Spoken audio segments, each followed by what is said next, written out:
Something in your life, something in my life, something in the world stage is going to hit a massive turning point in the week ahead. This is the week of August the 4th, all the way through to about the 10th. And that is because Mars is going to oppose Saturn in a sign of his difficulty where he doesn't know how to keep the scales of balance in balance. He's all off kilter in Libra. That is Mars in a sign of difficulty.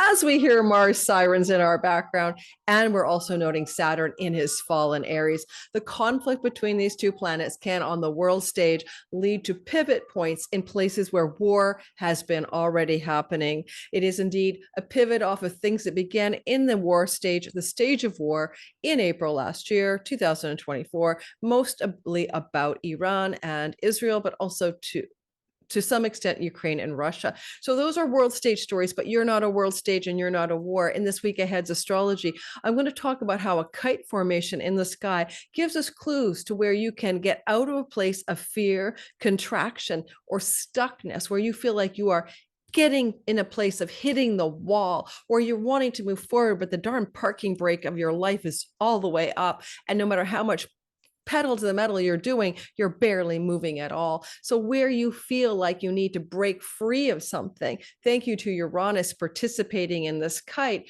you're able to get there. And it requires innovation, freedom, rebellion, excitement about some area of your life. You know, there's sometimes we hit a wall in life because we need to hit the wall. We're doing something on the daily, on the everyday patterns of our life that we know aren't right for who we are. So this is where we're going to talk about your sign, getting a kind of friction, tension, contraction, stuckness, and being able to move through it by the week's end, and what that means for the bigger picture of your story. So that's our all signs portion of our video today. Listening for your sun, moon, and rising is useful. And sun is your career purpose, moon is your home and home-based needs, and the rising is everything about you in the simulation.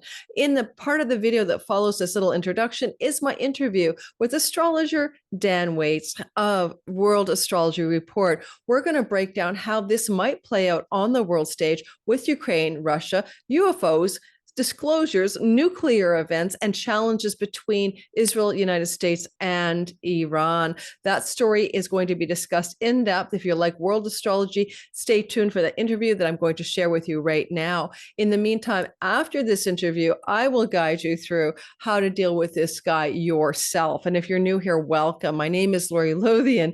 We are using whole sign houses, and this is Western tropical astrology, not Vedic or sidereal.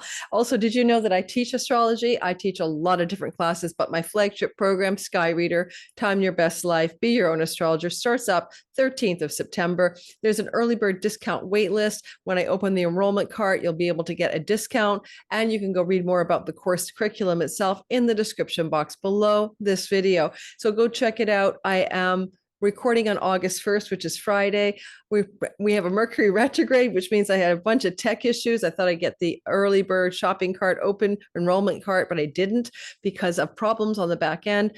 So don't worry, it'll come out soon. But, you know, we're still like 6 weeks away from the class start. If you're on the early bird discount wait list, you will have a code for a discount, and you'll definitely want to get that code. Times are not easy for most people. The course is super affordable already, but your 20% discount code can be useful as well. Now, I'm going to say, here comes Dan Waits. My interview with Dan is about 40 minutes, and then we're going to move, or 36 to 40 minutes, and then we're going to go on and do your sign. And when we do your sign, not only am I going to give you a guidance for this week ahead and how to handle this intense energy, which really comes to a fulmination or a peaking, you know, Thursday, Friday, Saturday, and Sunday of this week ahead, but also what Oracle card deck draw might say about it for you. I love adding this Oracle deck draws to my channel. People are loving it. I'm getting great feedback. This is Colette Baron-Reed, the Enchanted Map. I'll give you a little, certainly more astrology and a little guidance from the Oracle deck as well about how to handle this week, because it's not a common story, guys. This kite is rare enough, let alone Mars has to be in Libra every 2 years. Saturn has to be in Aries every 29-30. This is not something you encounter on the daily at all. In fact, it is quite a rare story. The last time we saw this energy playing through our heavens, where Mars in Libra opposed Saturn in the sign of Aries, was back in 1999. That would have been January of 1999. Before that, it would also have happened in January of 1997, February of 1997, and July of 1997. I get you're confused. That's because Saturn was in a retrograde cycle, so was Mercury. So basically, if you go back in time to kind of like January of 97 all the way through to 1999 January, these energies were kind of baked into our cycle collectively and individually. And those years of your life, 1997 to 1999, may have a vibe of where you might have felt either propelled to really work hard and force yourself kind of like to take disciplined action to get something going in your life, because Mars is the action guy and the decider. Saturn is the structure, focus, and discipline. And sometimes Mars and Saturn, even in opposition, can have us grinding to accomplish something connected to the Aries and Libra part of our sky individually. But also going back in time even further, 1968, there was a Mars opposite Saturn in the sign of Libra Aries. So you can go back to world events in 1968. There was a lot of turbulence in the Middle East, as you might expect. You can go back to 1997 to 1999, compare Middle East turbulence to what's going on now. I'm not going to go through every story. And then, of course, we're going to have this energy playing out this week, August the 9th. Already, that's the exact date, but it's building all week long in a rare capstone kite full of the outer planets. It's going to be like nothing we've quite seen before. I want you to know that. We get another activation in August of 2027. Again, same thing, Saturn in Aries, Mars and Libra. So you can go 2025 to 2027 will be reminiscent of 1997 to 1999 in the world stage and in your life, as well as 1968. So that's some clues. I was a kid in 1968, 1997 to 1999. I was working in my business as a psychic reader, and I was having a great deal of success. So don't be afraid of this energy, because it can drive us to accomplish and to achieve, as well as to feel stuck and need to make some kind of adjustments so that we get what we want, because we unbind or unglue from actions and decisions or rote repetition or boredom in something we've been trying to do. And it's just time to make a change. So go back, compare 1997 to 1999, 1968, of course. And now this is August of 2025. We'll see this energy again in August of 2027. And you kind of bind these times together as kind of thematically covering this oppositional energy as well. So let's go ahead and talk about your sign after we see the interview with Dan coming up next, and then your sign after that. Don't forget to like, subscribe. Please come join me in Sky Reader, and let's get rolling on your all signs portion. Welcome to today's video about the Mars opposite Saturn in our heavens, August the 9th. It's very intense. We're going to be talking about what it means for the world and also for your sign. We're going to be talking today to Dan Waits of World Astrology Report. His conversation with me today is about how this may impact the world at large, but I will spend time talking about your sign as well. So that will be the second part of this video. All timestamps will be available for you. Let's let Dan Waits into our room. I am so glad to have Dan here today. He is one of my favorite astrologers. He's got all the woo with all the science. He makes me excited about life, the mystery of being here, and he's just so much fun to listen to on his own channel, World Astrology Report, here on YouTube. Hi, Dan. Welcome. And as you say hi, tell us also what you're up to these days in your practice. Thanks so much, Laurie. That's a very kind intro. I'm delighted to be back again. What am I doing? Well, I'm running my channel, World Astrology Report. I'm writing a bit on Substack, worldastrologyreport.substack.com. And I have a membership site where people can watch exclusive, longer versions of my videos and live streams and all that kind of good stuff. Okay, well, I'll make sure to put all of that information down below in the description box. I'm one of the members on the back end of World Astrology Report. It's literally one of my favorite shows. It's like, I'm going to watch a really good Twilight Zone episode. So if you guys like that kind of super good stuff that you don't get always on YouTube, where we talk about he talks about, the super woo, that's where you want to be. So Dan, we're going to talk today about the idea that we're heading into a pending situation on August the 9th, where Mars will be opposite Saturn, and that this kind of tension in the sky, particularly Mars in Libra, Saturn and Aries, very unbalanced planets, is also the backbone of a kite, which is also potentially very challenging for world astrology. And at the same time, is continuing a story that began in April of 2024 that suggests some peril regarding war and maybe even nuclear radiation, etc. Would you like share with us a bit about this, how the synodic cycle or the cycle works, and what you want to say about the onset in April of 2024? Yeah, so synodic cycle is just the cycle that we get from looking at the movement of two planets from our perspective here. So the Mars-Saturn synodic cycle is the synodic cycle based on the movement of those two planets, and it lasts about 2 years. And generally, when we're trying to figure out what a synodic cycle is all about, we'll look to what happens at the conjunction of those planets. That's the start of the cycle, just as the sun and moon being conjunct, that's the start of the lunar cycle. So we tend to look to events around the time of a planetary conjunction and kind of look at what was in the zeitgeist at that time, because the themes tend to re-express themselves as the planets then make further aspects with each other. So they'll start with their conjunction, then if we just look at the hard aspects, then they make a waxing square, then an opposition, and then a waning square, and then a new conjunction. So this 2-year synodic cycle of Mars and Saturn, it's quite a tense combination of planets. It's quite rough, and it tends to synchronize to the rhythm, or rather events tend to synchronize to its rhythm that have to do with some of the more difficult things, that we see in the world. So, war, pestilence, challenge of different kinds.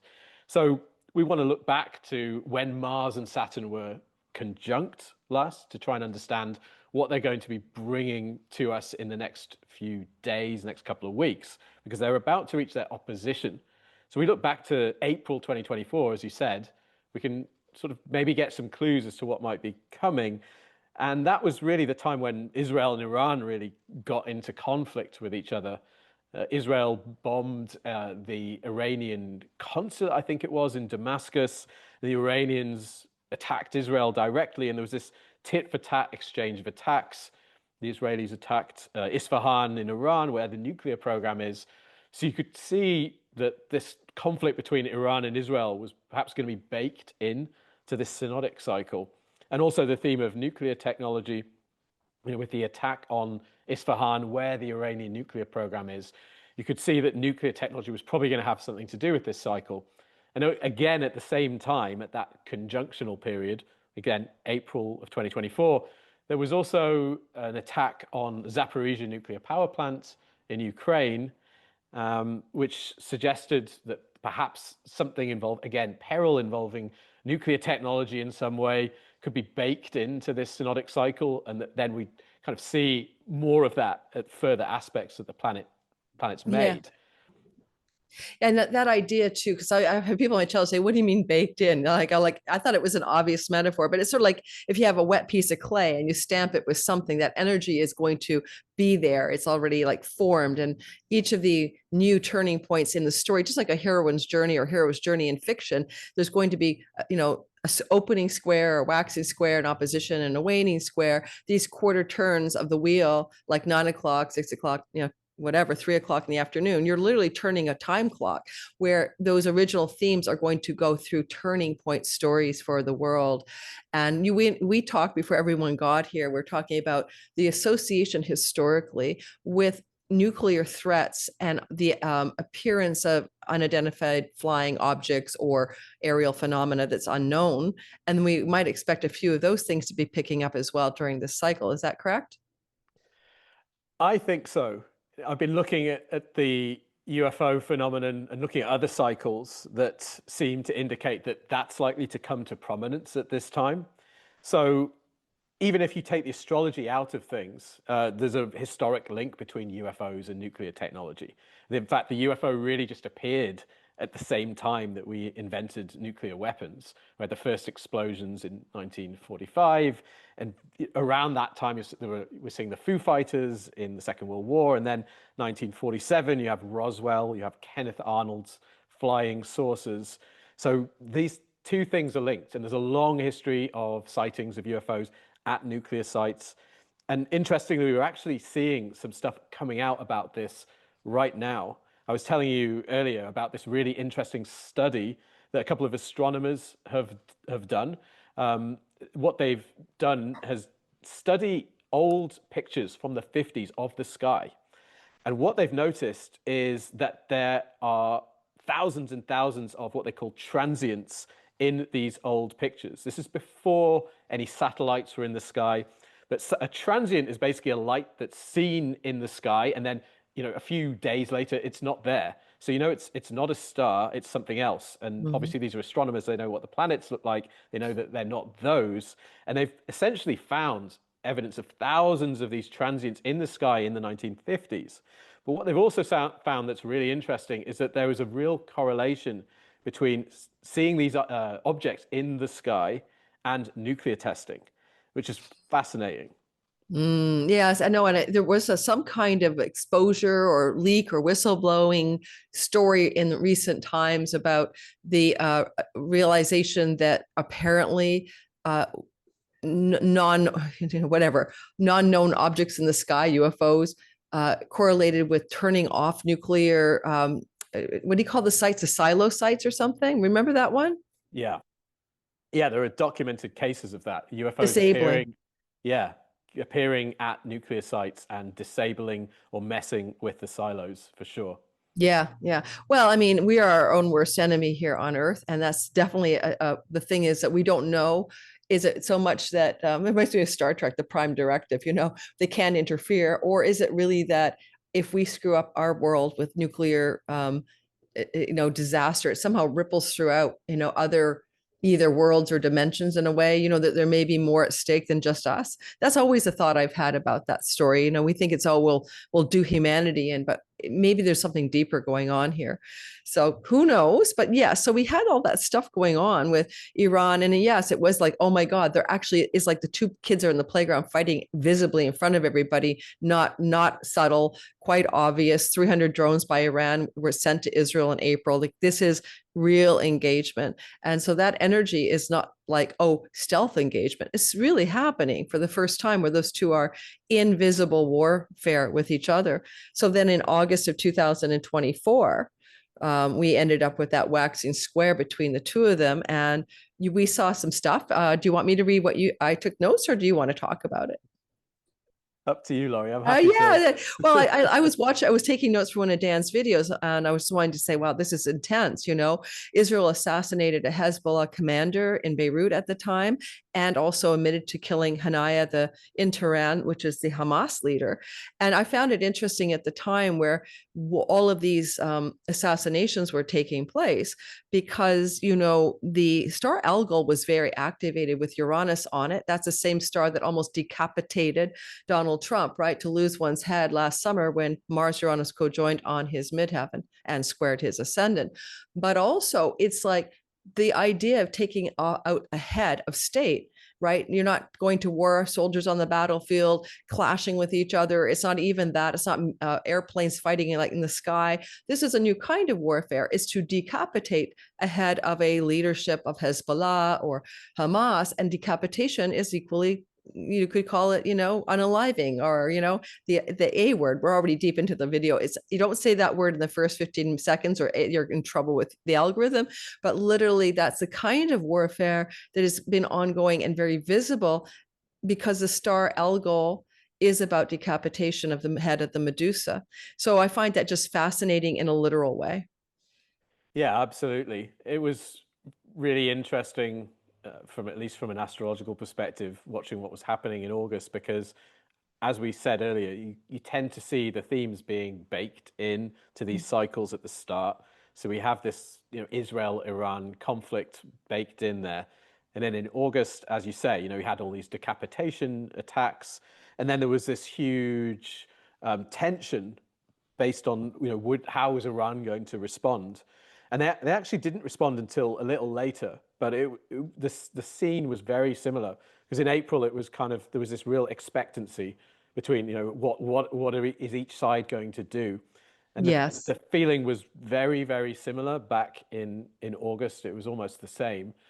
So Yeah, it had that Bay of Pigs feel a little bit like everyone is like biting their nails. You know, what will Iran do in retribution or in vengeance to that moment? And actually, the October missile launches were soft because they warned the United States, you know, enough to cause. Was that the one? That was the one that they warned the United States they were going to send missiles in. So it really was more of a token effort. Like, do you know what I mean? It was, to me, if they really wanted to cause damage, they would have.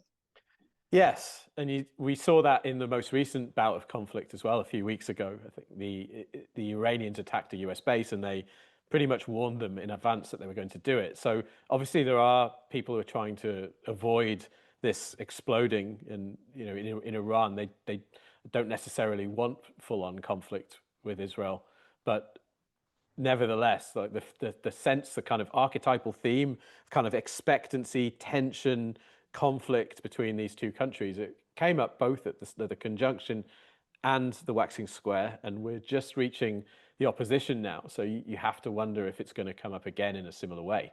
Yeah, and we even had a fire at that same plant that Russia said Ukraine attacked in August. So again, we get the theme of nuclear plants and danger, even from the Russia, you know, Ukraine angle, making me really, really think about it's not about a one war story or one situation. It really takes us back to this nuclear peril over and over again.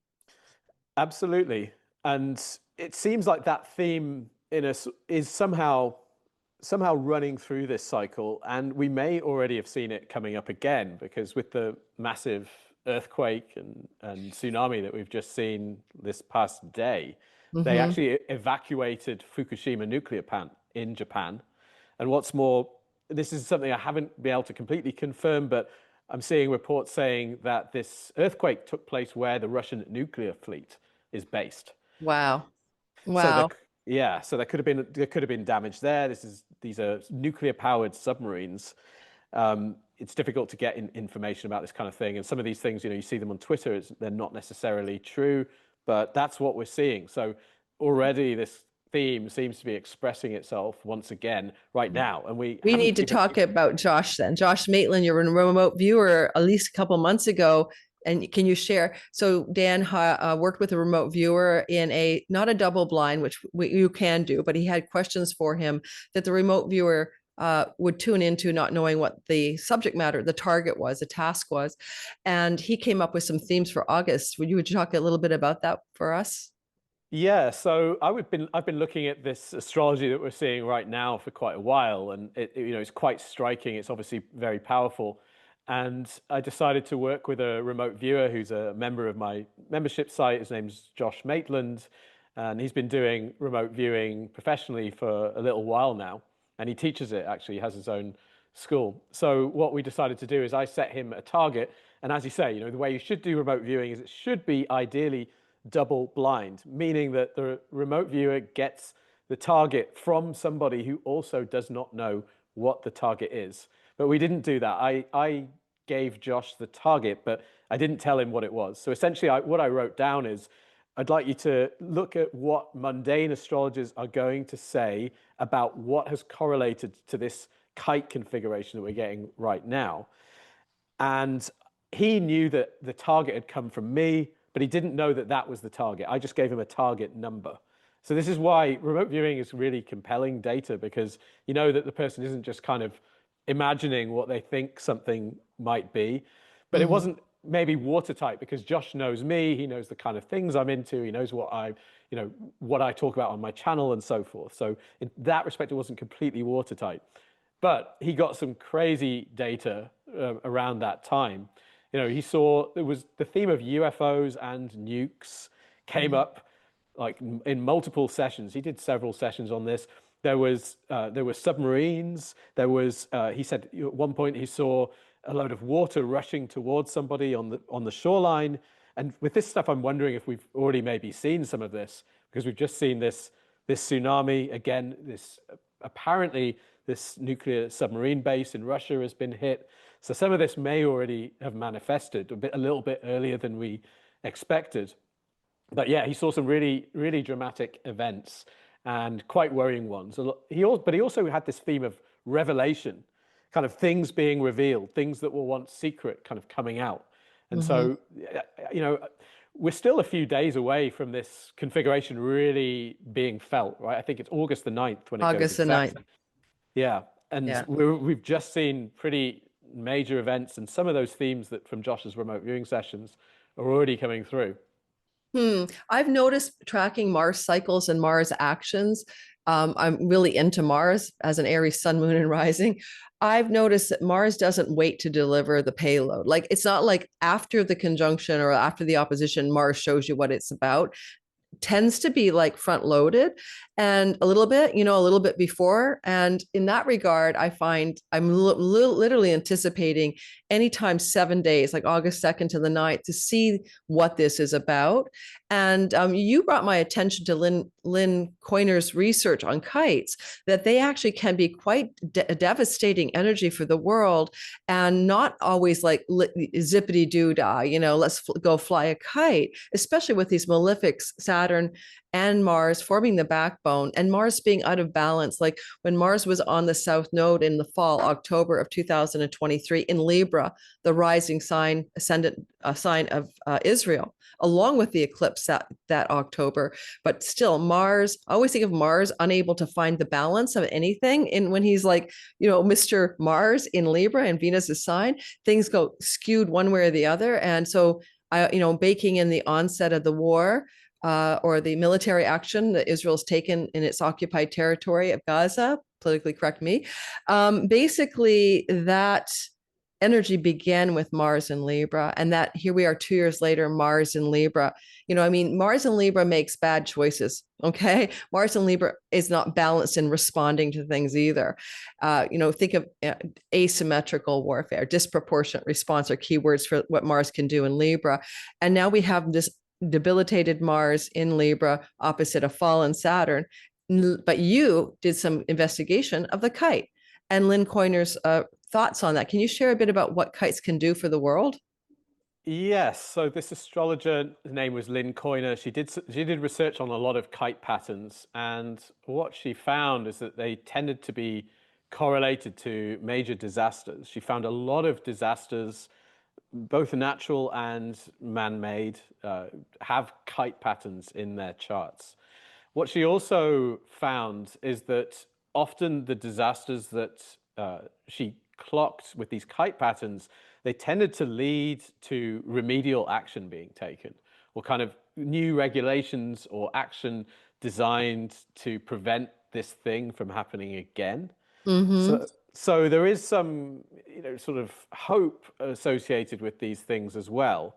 But generally speaking, yes, she saw quite difficult events correlated with them. And I think this particular kite, given, as you say, we've got two malefic planets that are both in signs they don't like to be in, facing off, and then these, all the three outermost planets then involved in this configuration, almost kind of empowering both planets, which are facing off against each other. Well, if you get literal, I'll show the kite to people. If you get very literal about it, Pluto is plutonium or whatever, and Uranus is uranium. So you kind of get almost like a cartoon-like threat going on in the sky. So that is the kite. Sorry about all the mess, guys, because I use the minor asteroids. Ignore the ascendant midheaven stuff. I'll take it out. That was from the fission chart. Let me move those babies off. But like if you take a look at that, and there's our kite, and that's the 9th. You can see how tightly bound it all is. Let me move that out of the way. Oh, there's our kite. So bottom line is, this is the thing that we're worried about or concerned about, maybe being a critical crisis, maybe disaster, maybe threat moment that passes, but something is happening. And because I'm an asteroid junkie, and all my channel knows that, that's the asteroid Grieve sitting with Mars. And so what grieving or grief-like event could occur that allows for the word grief or grieve to take place in the bottom of the kite? And at the top of the kite, where Saturn is sitting, we don't have an asteroid here, but over here we have asteroid Child tracking in Chirons woundedness in the sign of war. And one of the big themes that, as this has been building up over the last week or so, we're recording on July the 30th, we've been seeing the asteroid Child has been an orb of Chiron, and that can happen about every 5 years. But this asteroid is connected to children, wounding, and war. And what the story of the day is about is the children suffering from starvation in Gaza. So you see how literal the asteroids are, Dan, and it blows me away. Because you got me on the fission chart, right? So I went to look at the fission chart, and that's Pholos up here. He's on the midheaven of the 1942 December chart, where the first viable fission reaction was set to have happened in Chicago. And Pholos is the on the midheaven of that chart. Pholos represents the energy of a centaur who opened a bottle of wine and caused a war. So it's like one small thing dominoes into something that's out of control and causes great difficulty or hardship. That's what that is. And on the ascendant of the fission chart is Nessus, and Nessus is the asteroid for the dark side of revenge and dastardly deeds, and to look at how we have to control the dark side. And Nessus is right here, and Nessus is sitting on the north node as the kite is forming in Pisces, close to the 14-degree original conjunction of Mars and Saturn in April of 2024. Amazing. Yeah, you mentioned the fission chart of the fission chart of 1942. So this is really the chart for the beginning of the nuclear age, when the first controlled nuclear fission reaction took place. So you can use this chart to kind of time developments in the nuclear age, and I've done that and had a look and seen that, you know, a lot of major nuclear disasters, you can look at Chernobyl, you know, they're triggering this chart in quite big ways. But something that we can see, which is quite simple astrology really, is that right now we are reaching the Uranus return of the nuclear age, right? You can see that Uranus is there at 2 Gemini, and transiting Uranus is very close to that right now, of course. And then we're also at the Pluto opposition, right? So you can see Pluto, transiting Pluto is at 2 Aquarius, but natal Pluto is down there at 7 Leo. Mm-hmm. And we are at the Neptune opposition, right? We have this Saturn-Neptune conjunction that everybody's, you know, obviously very concerned about or talking a lot about right now. That's their opposing natal Neptune and the moon, actually, of this chart. But just from a very broad, like, cycles perspective, we're reaching the Uranus return, the Neptune opposition, and the Pluto opposition of the nuclear age. So, yes. You know, this is really saying that there's some sort of turning point coming around this time.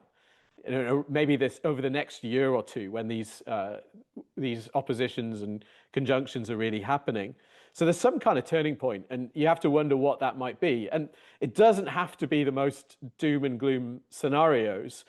I've been looking at different possibilities, because, you know, one possibility is nuclear technology maybe gets sort of superseded around this time by more advanced technology or other related technology. And I actually just saw a story today, quite incredibly, on Reuters, saying that a company called Helion Energy, which is a startup that's actually apparently Sam Altman of OpenAI is involved with, has started construction on a nuclear fusion plant to power Microsoft data centers. And you know, even though nuclear fusion isn't even really a usable, confirmed technology yet, they've started constructing a plant apparently already, and they're supposedly hoping it will be usable by 2028. Now, in future, people might look back on that and say, okay, well, at that turning point of the nuclear age, you saw nuclear fusion technology is starting to come in, and they start to wow, that's a fascinating thought. You're right. Like, I mean, oh my God, it is the Uranus return, and that's your mad scientist inventing things energetic, you know. And who knows, maybe technology transfer from non-human entities even to save our ass. But this Uranus return is evocative for sure of maybe some new technology that takes at least the application of the threat. You know, we're using nuclear radiation. All it takes is a tsunami like Fukushima to put everybody in harm's way with, you know, the release of radiation. And so, yeah, I like that take on it instead of being panicked about it.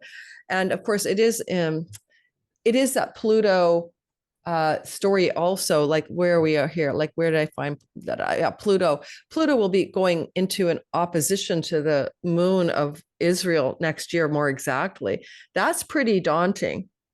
So something's changing dramatically in the way the Middle East, especially the hub of the Middle East stuff that's going on, Israel is going to mean a massive transformation of the way that the people of Israel are operating in the world compared to what's happening now. I can't even imagine what it is, but it's got to be something.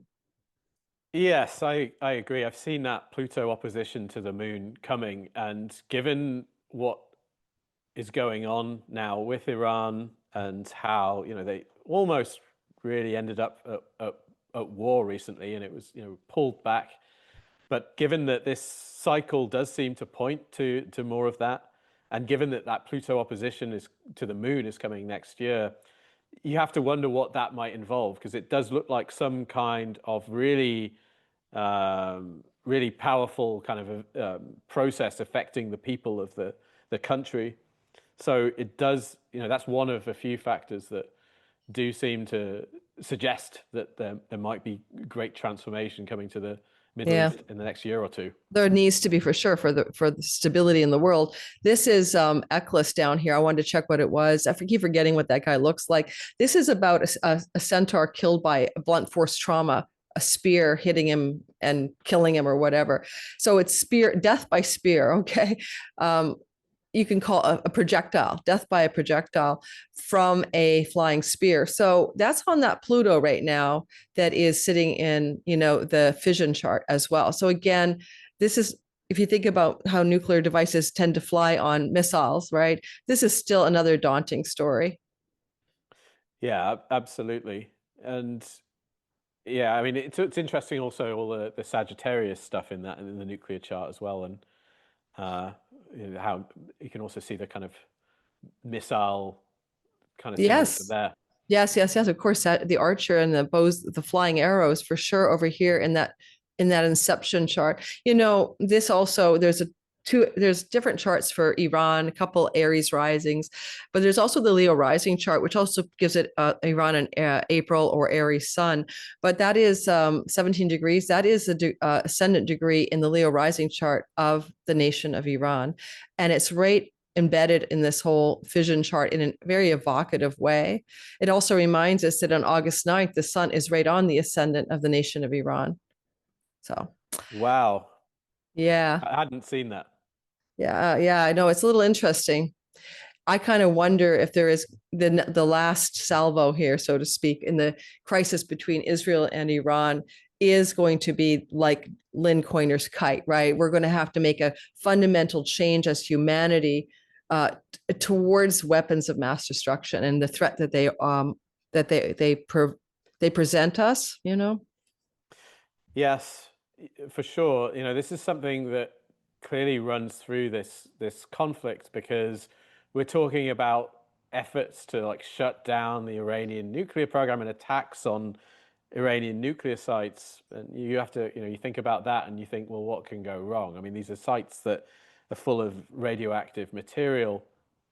And hopefully this isn't necessarily what plays out, but you could come up with a few scenarios, and one of them might be, well, could there be some sort of attack that spreads nuclear contamination and then leads to that kind of push towards the sort of never again that I mentioned, as that Lynn Coiner identified with Kite events. Right. How we change how we do things collectively because of the result from the kite, right? Yeah. And to me, was 9/11 kite oriented? Like we all had to be more air travel sophisticated, the security protocols. Was there a kite in the 9/11 story? Not that I'm aware of, Okay. no. Because it reminds me of that kind of thing where everybody changed the way they operated after that event. Operation Rising Lion, you mentioned that. Yeah. That was the name of the operation that involved the United States in cooperating with the trying to bomb the nuclear enrichment sites, which may or may not have been successful, really. And of course, Trump is a Leo rising. And so we wonder, how much occult knowledge do people in power use? Absolutely. It was also, I think, Mars was right on his ascendant as well. And this, the whole point of that operation, the Israelis were trying to bait Trump into joining them in this operation. And as you say, Trump's Leo rising, Mars was right on his Honest. ascendant. And it was like, yeah, they're trying to bait Trump. They're trying to make the lion rise. And as you say, it's sometimes, I'm sometimes a bit torn by like between saying this is just kind of, astrological synchronicity, because of course we know that happens, and we know that the cosmos speaks to us through those kind of little bits of synchronicity. But then sometimes with things like that, you just have to kind of think, no, they must be up to something there, right? I think people are up to something. I think the Masons who founded the United States knew to put the sun of the United States on the dog star, Sirius, which is a very powerful spiritual star in the tradition of Egypt and the Mesopotamian and Babylonian history. It is maybe a beacon of hope that Jupiter and Venus will co-join on the dog star on the 12th of August after the intensity of the kite begins to wane.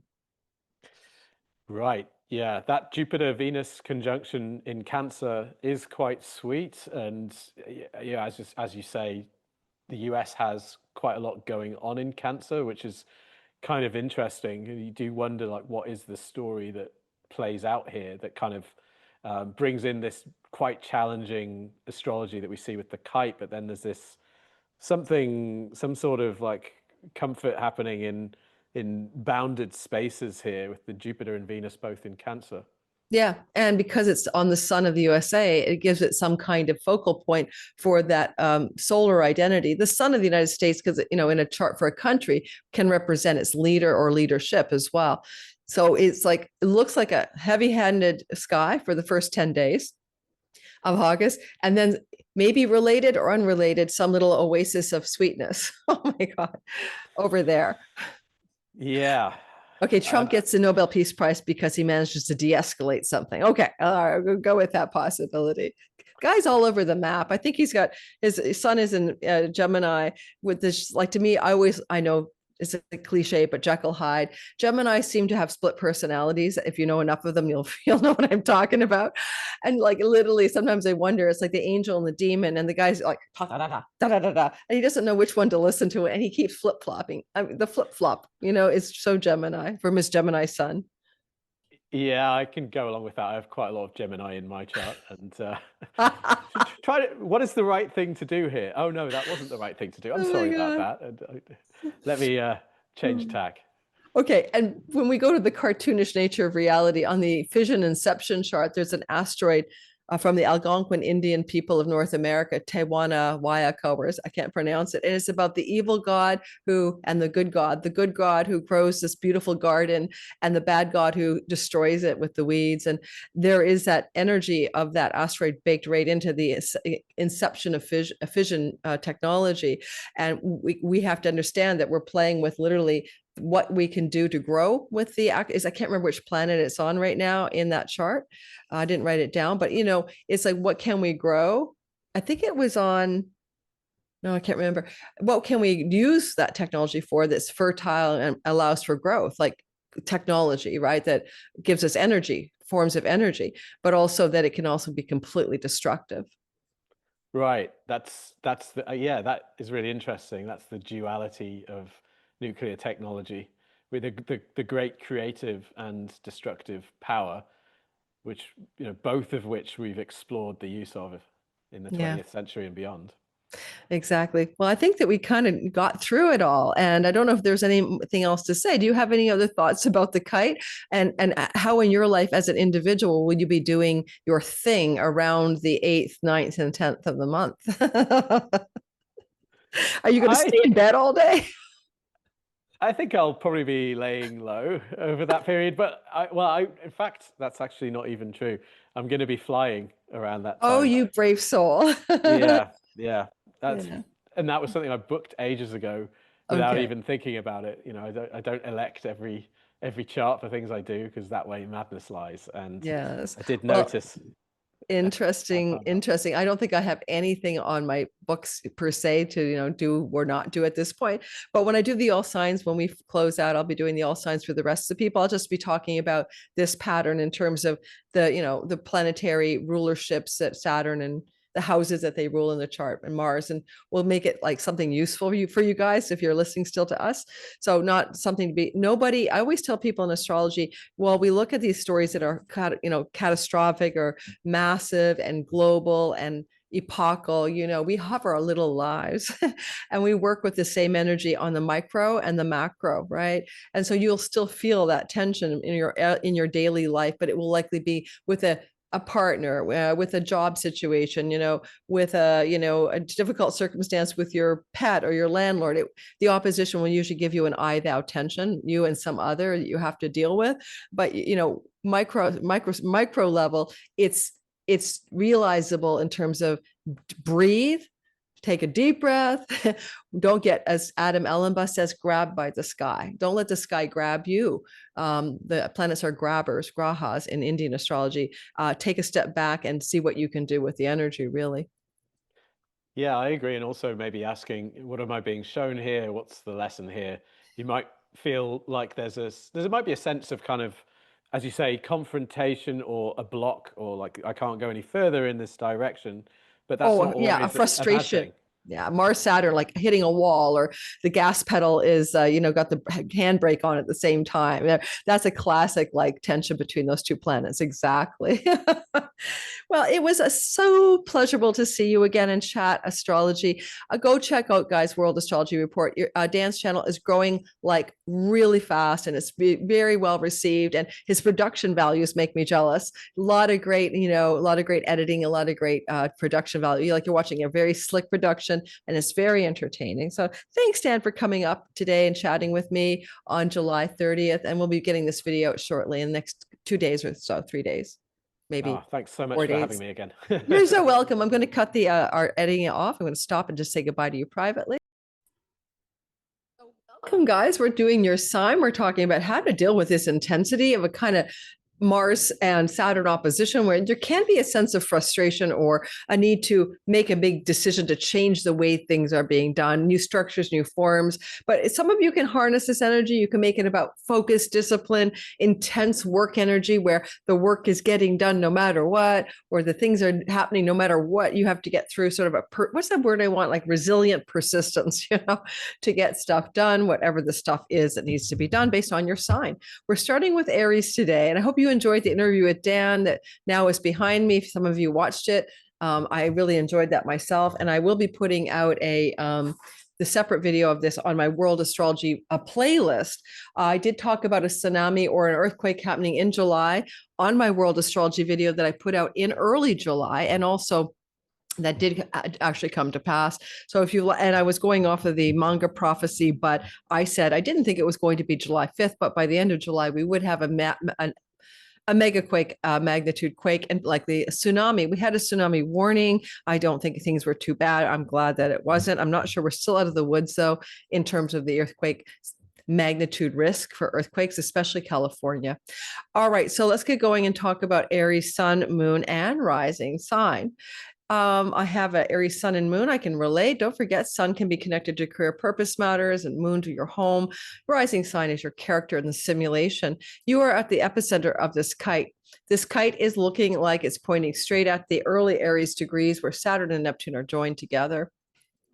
Quite possibly for some of you, early Aries sun, moon, and rising in the first 6 degrees, let's say even 4 degrees, you're really going to feel you are being like activated this week ahead. And while it's exact on the 9th, which is a Saturday in my time zone, you're going to be feeling it coming through early this week, probably Tuesday onward. This energy should be quite obvious to you. We need Mars to move into the sign of Libra, which is happening on the 6th, which is Wednesday. So let's make it Wednesday. All right, let's go. Is it Wednesday that he moves in, or Thursday? Let's take a quick peek. There we go. He's moving in on, sorry, I need a day, not a, Mars is moving in on the 6th, but I don't know my dates these days. Tuesday, yeah, Wednesday. Yeah, so on Wednesday, you feel this new energy, Mars in Libra, opposite Saturn in Aries, and through to the end of the week until Sunday, Monday. There's something crunchy going on here for you. And because Mars is in the house of trolls, if you're into social media landscape, audience, marketplace, things that you deal with in your public or clients, there is an energy of conflict or confrontation. However, the house of the seventh place is also a long-term committed love relationship energetically or business partnership. And there's friction there as well. Now, this friction is meant to be productive because it is a kite and it wants to make some sort of harmonious triangle of air to do with your third house of communications and writing, your seventh house of alliances, partnerships, and others, and legal contracts, and your 11th house of social influence and long and career gains. And so you can really maximize this to achieve some success in very social areas of your life and also places where you might be writing, marketing, selling, communicating. So there's a good story going on here. But what about the fact that it is in opposition? Because the top of the kite is harnessing big outer planet energies that are beyond your personal story. To put it in a nutshell, my guidance for you here is going to be simple. I'm wondering, with Mars as your ruler and the house of others, if it wouldn't be opportune for you to really step back and go inside of yourself, because Mars will represent your inner conflicts externalized. It's going to look like someone saying something to you critically, for example, and you realizing it's your own self-criticism coming back at you. It's going to look at someone opposing something you want to do or create or work on, and yet you realize it's your own inner opposition. Maybe you're not so excited about that thing that you want to, need to, should get done in your life. And listen to the other person as if they're your inner voice talking back at you, even if you don't agree at first, even if it seems really gnarly, the troll comment, the spouse with an attitude, the business partner with something, really rotten to say, or even just a client and their feedback, it's something that's inside of you being externalized outside of you. And this is a mirror for you. So I would say you could work really hard to accomplish writing, communicating, marketing, selling, social media stuff this week. That would be a useful way to take that energy and harness it. But where you feel the frustration is probably because you're not really looking inward. Where is it inside of you that you have to get the message? Now, your card today is called slow and steady. Well, you can't make this up because there's nothing more slow and steady than Saturn in the sign of Aries. He's slow and steady. Aries wants to go brash, impetuous, reckless, and bold and quick. And then, sorry, I had to turn around my shoulder. And then you have Mars, who's also very impulsive. Mars doesn't want to move too slowly. He would like to go a lot faster. And he's also out of balance in Libra. So where things might feel challenging Wednesday through to Sunday is that you want to go ski hill, downhill racing on something, race carring even, on something you're trying to get done. Don't. The speed will not be your friend. The speed will not be your ally. Do the tortoise and the hare. Take your time. Move forward at a pace that's reasonable. Don't burn out. Neptune with Saturn in your sign can lead to using drugs or escapist tactics like alcohol to numb yourself out because you are overworking and extending yourself at a pace and a speed that won't be reasonable. And you're going to know it because it'll hit your body. And unfortunately, your body will feel that you're going too fast. So take your time, slow it down, be slow and steady, wins the race. Sometimes I'm going to read the book for you on this one because it's what it seems, right? Sometimes I'll reference the booklet if I'm a little confused about what to make of the story. Let's go ahead and check out the Taurus Sun, Moon, and Rising for this week's astrology storyline. So we're going to talk about Taurus, and you guys are always slow and steady because you are the Taurus bull. Fixed signs don't like quick change, FYI. So we're going to start feeling around the 6th of the month. We get this Mars opposition. Let's move it to your sign. So it's Mars in the house of work. What kind of work? Well, your job. I don't care if you're self-employed, you have a home office. What is the work you do, if anything? Otherwise, it could be about things you to do with your health, particularly making a radical and shocking change of dietary habit and style, particularly this week connected to self-undoing and addictions where Saturn is sitting. And Uranus in the house of things you put through your nose and mouth, say, a freakishly shocking, surprising breakthrough in self-undoing dietary habits that impact your health or addictions as well. But Mars is still in a work house. We have to keep it simple. He's also in a pet house. So pets and work are difficult. There's a bit of a challenge with asteroid grieve. I'm usually using that for world events, but I will say just for you Tauruses, the passing of a pet this month would not surprise me, this week I should say, just because of Mars on grieve opposite Saturn in the house of hospitals. So, pets have pet hospitals, etc. There is a bit of that here as well. Now, it is possible under a sky like this for a father figure to be ill, and you might be going through a difficult time with an ailing grandfather, great uncle, likely an elder male parent. That kind of thing is in the sky as well. Certainly, one thing I'd say with this opposition is that you can use it to work really hard on things that matter, especially in a way that you're kind of contemplating your strategies and your structures in your downtime, in your solitude, in your alone time, to calibrate a work situation that can either be frustrating or difficult because it's so much work. Because Mars is flowing to Pluto, ultimately the 10th house story is positive. You can make changes in your work that increase your wealth and power in the work itself. And it may indeed be a kind of sky with the Earth 2nd, 6th, and 10th house lit up by the triangle of air, that you can have some breakthroughs in the work, career, job, and earnings front. But that is also at the expense of something you must deal up in that 12th house. Is it someone in a hospital? Is it a pet situation that's challenging? Is it have to do with your own self-undoing patterns, habits, childhood, ancestral sabotages that you routinely do without realizing you're still running a script that doesn't come from you? Certainly in this kind of chart, Pluto represents trauma, opposite the house of your childhood. Any kinds of childhood trauma, ancestral trauma might be running a story through you and you're not even aware of it. Now, I'm not a therapist here, right? I'm not your psychologist, but I would go deeply into your inner life. I would maybe check out childhood narratives, talk to a parent about things that you kind of, maybe even a childhood memory that's difficult. Mercury is opposite Pluto, and come into a reconciliation of some buried childhood stress point that maybe runs you into a story of self-sabotage in your life without realizing it, especially around eating, dietary, and addiction matters and health. Anything else? Hang on.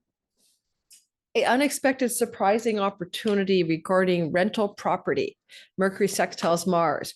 You get an offer, an opportunity to rent a home, to change your home, to move your home if it's rental property oriented. Let's pick a card from Colette Baron-Reid's deck and see what the Oracle has to say for you. The Oracle has to say, talisman. Now I'm going to have to say, I don't know what to make of talisman because this is not a deck I am fundamentally used to using. And so let's take a look at what the keywords are for the talisman card in this deck. Are we ready for talisman?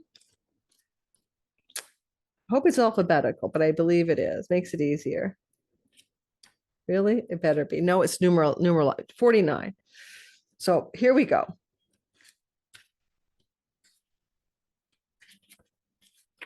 '49 coming up.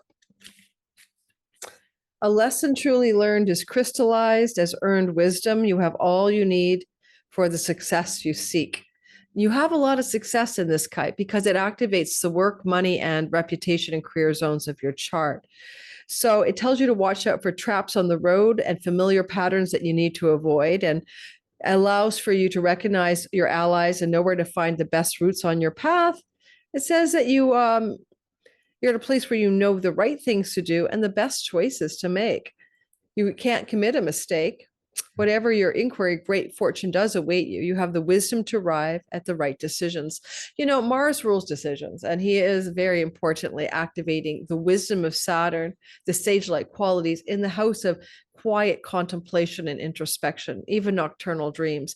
So definitely look at the choices before you, especially with regards to work, money, and career in this week ahead, the opportunities to extricate from addictions and self-sabotaging patterns. And if you're going to hit a wall, it's likely a work wall, and it can impact your health. So take your work situation a little bit more cautiously and slowly so that you don't come up against a moment of time where you feel the frustration to the extent that you want to quit your job. If you're meant to quit your job, you should, but quit your work, but only in a place of inner peace, sage-like knowing. This too shall pass. This does remind you, remember I said in the intro, of maybe your life back in 1997 to 1999, what things were going on there that may have familiar terrain that you can compare it to. And let us continue with our all signs delineation today for the week ahead. And we're going to talk about our Gemini, Sun, Moon, and Rising people. Gemini's, guys, it is a very interesting story. And don't worry, we're going to cover this lovely money globe again. I already put a video out on that. Go watch that. But we're going to talk about this kite. Kites can bring success, but you have to deal up the opposition between Mars and Saturn happening on August the 9th, but you'll start to feel it as soon as we move into the 6th. This is going to be Wednesday through Sunday this week ahead. What is it you have to come to terms with here in terms of a passionate drive to accomplish something, fifth house? This can be romance. This can be passion around entrepreneurial businesses or creative endeavors. This can be a drive to succeed in something competitive in your life and to win at the competition. This is very exciting, but also very draining because Saturn is slow and Mars wants to go fast. And there's maybe a quality of diligence and perseverance and working hard in your career gains. Saturn's up there, like, let's make money. Let's get some career gains going here. Let's ka-ching out the success of our career with some good financial gain. The rewards of your 10th house are in the 11th, but you're working hard.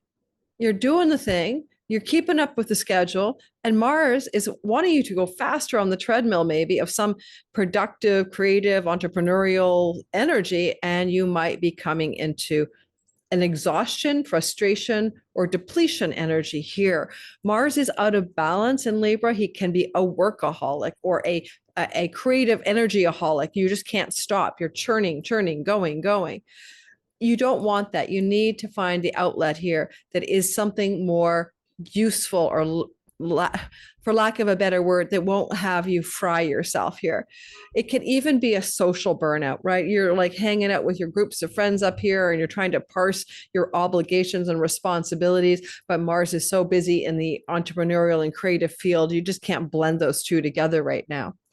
Mars is in a romantic love house. This is not a great chart for new romance. I'm going to give you that. I wouldn't start something new under this sky, but it could be some friction with a child or a romantic partner that's showing up in the sky and somehow mussing with your career story. Like, too much attention is having to go to the partner's needs, romantic partner's needs, the sexual romantic needs of that person, or your child's needs. And you're just like, oh my God, I've got a lot of heavy burdens up here in the career responsibility, guys. I'm making the money, and you're giving me a problem over there. One thing about this is that you get some breakthroughs because Uranus is in your sign. It literally is you breaking through, you busting out, you having a massive enlightenment download or aha, eureka, some pineal gland insights or clarity can come to you during this tension. And Pluto in the 9th house of God is like totally dharma up, dude. Let's get in alignment with purpose, power, passion. Let's move it all together in a nice, juicy way. So part of this story is so much more intense in 1997 and 1999's version of this because of Pluto, because of Uranus, because of Neptune. All these outer planets are asking you to transpersonally be moved by a story much larger than you. If you have writing projects, or you want to publish a book, or you're trying to create something in the writing area of your life, or the marketing, selling, and teaching area, you'll see that Mercury opposite Pluto draws our attention to some of that as well. And yet, the real narrative Wednesday through Sunday is how to find some balance between an unbalanced, driven Mars in that 5th house. Pleasures. Mars loves to drive for something, and this is a house of enjoyment and pleasure. But Saturn is Mr. Caution and slow. And, Saturn's trying to do Mars's bidding, right? There's a mutual reception of sorts here. And I don't know that that's going to help that much, but having Saturn trying to please Mars and Mars being off balance in Saturn's exaltation house, it could look like each of them is trying to accomplish something for the other person, but neither of them is in any particular strong place to do it. What was my guidance for you be about this? And if this was my sky, and it kind of is, a progressed Gemini sun. Take a downwind break. Take a leisure trip. Why did I say that? Because Mars in the house of pleasure can bring leisure travel, and Mercury retrograde, leisure travel to a place you've been before. This would be a prescription for the intensity of this week. Book time off, go somewhere, decompress, and downwind. Find a way, if you can't travel, to do something like working out at the gym or taking walks in the woods, something in the local environment that helps you walk through this hot mess of Wednesday through to Sunday so you can move past it. Magic prayer is your card. Magic prayer is not a card I've ever drawn before, and I don't think I have not played with this deck as much as I should. It's number 32. I like magic prayer because Pluto is in the house of God, which is a house of faith, belief, mysticism, spirituality, and religion. And Pluto is transpersonal, transformative, and huge energy. So number 32 is to lean into a larger, not thy will, but my will petition for your attention this week ahead. And here's what I've got for you. Magic prayer. Speak your prayers, listen for the answers, and act in faith. So, and it was upright when I pulled it. There is a reverse, but this was upright. So it says your prayers will be answered. Spirit is waiting to help and to heal you. Thy will be done through me. Thy will and not mine be done. That's exactly it. Thy will, but not my will. And it asks you to connect to conscious contact with your higher power. Listen to the divine force within the field of creation. You might not get what you want, but you'll get what you need. Your destiny awaits you. So there's a bit of surrender in that energy, isn't there? And I don't think that's surprising with Pluto in the ninth house of God. So listening to that inner voice during this week ahead, especially the 6th until the 10th, that is where you're going to feel most of this tension, most of this frustration, most of this, something's got to give. I'm hitting some wall. A wall is here. And if it's not about you and it's about a child or a lover or a friend, because some of that could play out through houses 11 and 5, again, petition for inner wisdom and a higher power. Uranus in Gemini for sun, moon, and rising can give you illuminations, insights, breakthroughs, even Kundalini activations this week. So take time to breathe. Let's go ahead and next do the sign after that, which is, of course, Cancer. Cancer, sun, moon, and rising sign. Having a kite like this, doesn't really make us compare to 1997 and 1999, the last time this opposition of Mars and Libra and Saturn and Aries happened.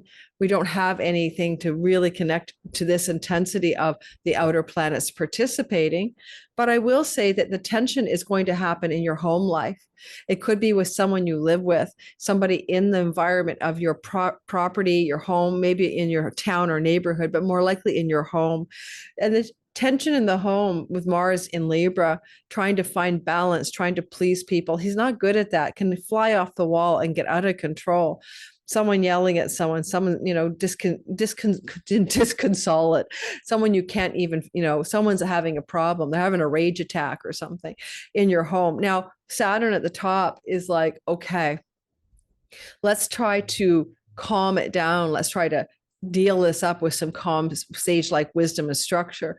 It can be a blowout between the obligations of your home and the obligations of your work environment, the demands of the work, the demands of a boss, the demands of the structures of your work, completely at odds with things that are happening in the home. And I'm not kidding you. Mars here can be your plumber or your contractor or some engagement with having to fix something in the home. And yet the obligations in the workplace are not allowing for that as well. Just an option, right? So this home work opposition to career storylines is very importantly activated Wednesday through Sunday. And because you have the air signs of 12, 4, and 8 activated, these are moksha, spiritual liberation energies. These are divine powerhouse energies for finding spiritual breakthroughs and liberations, but on the psychological level, breaking free from childhood patterns, ancestral patterns, even past life patterns and karmic patterns that hold you back. You might even find there's something from your childhood that's hidden that comes to light.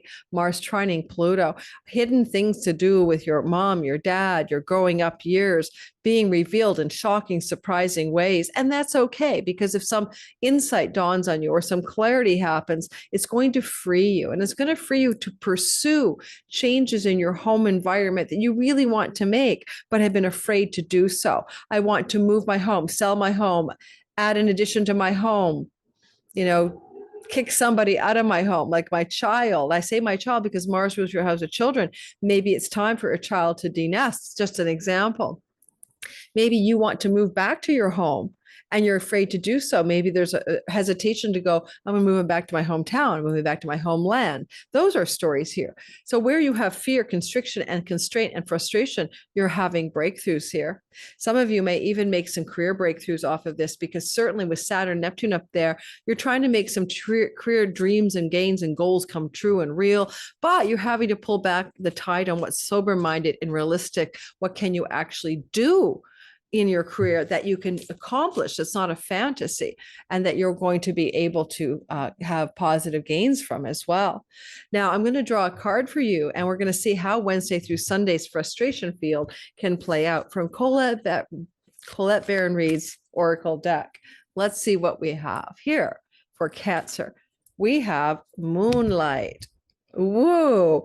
Now, I don't find that surprising, because the fourth house where this Mars is sitting is in the midnight hour. And what do you do in the midnight hour under the moonlight? You are home alone in bed, or maybe you're up at night tossing and turning, or maybe you're reading a book, but it has to do with the midnight hour when the moon is shining. So what is the advice from the Oracle deck for you for this week ahead? What might you focus on? Everything is turning right side up on my draws so far. That's interesting. I did shuffle the deck, you know that. So another right side up card. And the answers are Moonlight. Your intuition allows you to see beyond the mundane, logical, and analytical. Follow it. Intuition often belongs to the 8th house where Pluto is sitting for you. That doesn't surprise me. So Moonlight beckons, come and trust your intuition to lead you into places that may not seem logical, and your hunches will be right on target this week. Resist second guessing yourself. Your alternative perception is especially high now. You can see beyond the surface of things and read between the lines. So it's really telling you to make decisions based on intuition, not logic. And Mars is the decision maker. He is in the house of the home. Again, you have a lot of activation of the 8th house of your intuition as well. So by using your intuition this week, you can navigate this sense of tension, frustration, and fear that may be happening around decisions you need to make vis-a-vis the home environment. If there's a blowout in the home, it's just a symbol of an inner conflict that you haven't dealt up within yourself. I'm not saying that your husband or your kids aren't having a moment, or they're angry, or that they injure themselves, or someone gets injured in the home. Those are possibilities. But it's also an externalization of some of your own inner dynamics, right? Mars in Libra has no balance. He's on that teeter-totter and it's all swung one way. Are you having a work-home life balance issue? And is it taking a toll on you? That's one example. Do you make decisions around your home life and career life that you're afraid to make? Go use your intuition. Let Wednesday through Sunday be a breakthrough energy. The next sign we're addressing in this storyline is going to be Leo, sun, moon, and rising sign. Leos, the thing about being in this kite, it's not the same as Mars opposite Saturn in the same place in 1997, 1999. Those won't be the same energies, because this time we have a big transpersonal capstone to a very tense Wednesday through Sunday. And in many ways, therefore, you can do something very different than you did back then. People get caught up too much when I say look back to the other times. It's not the same twice, not exactly.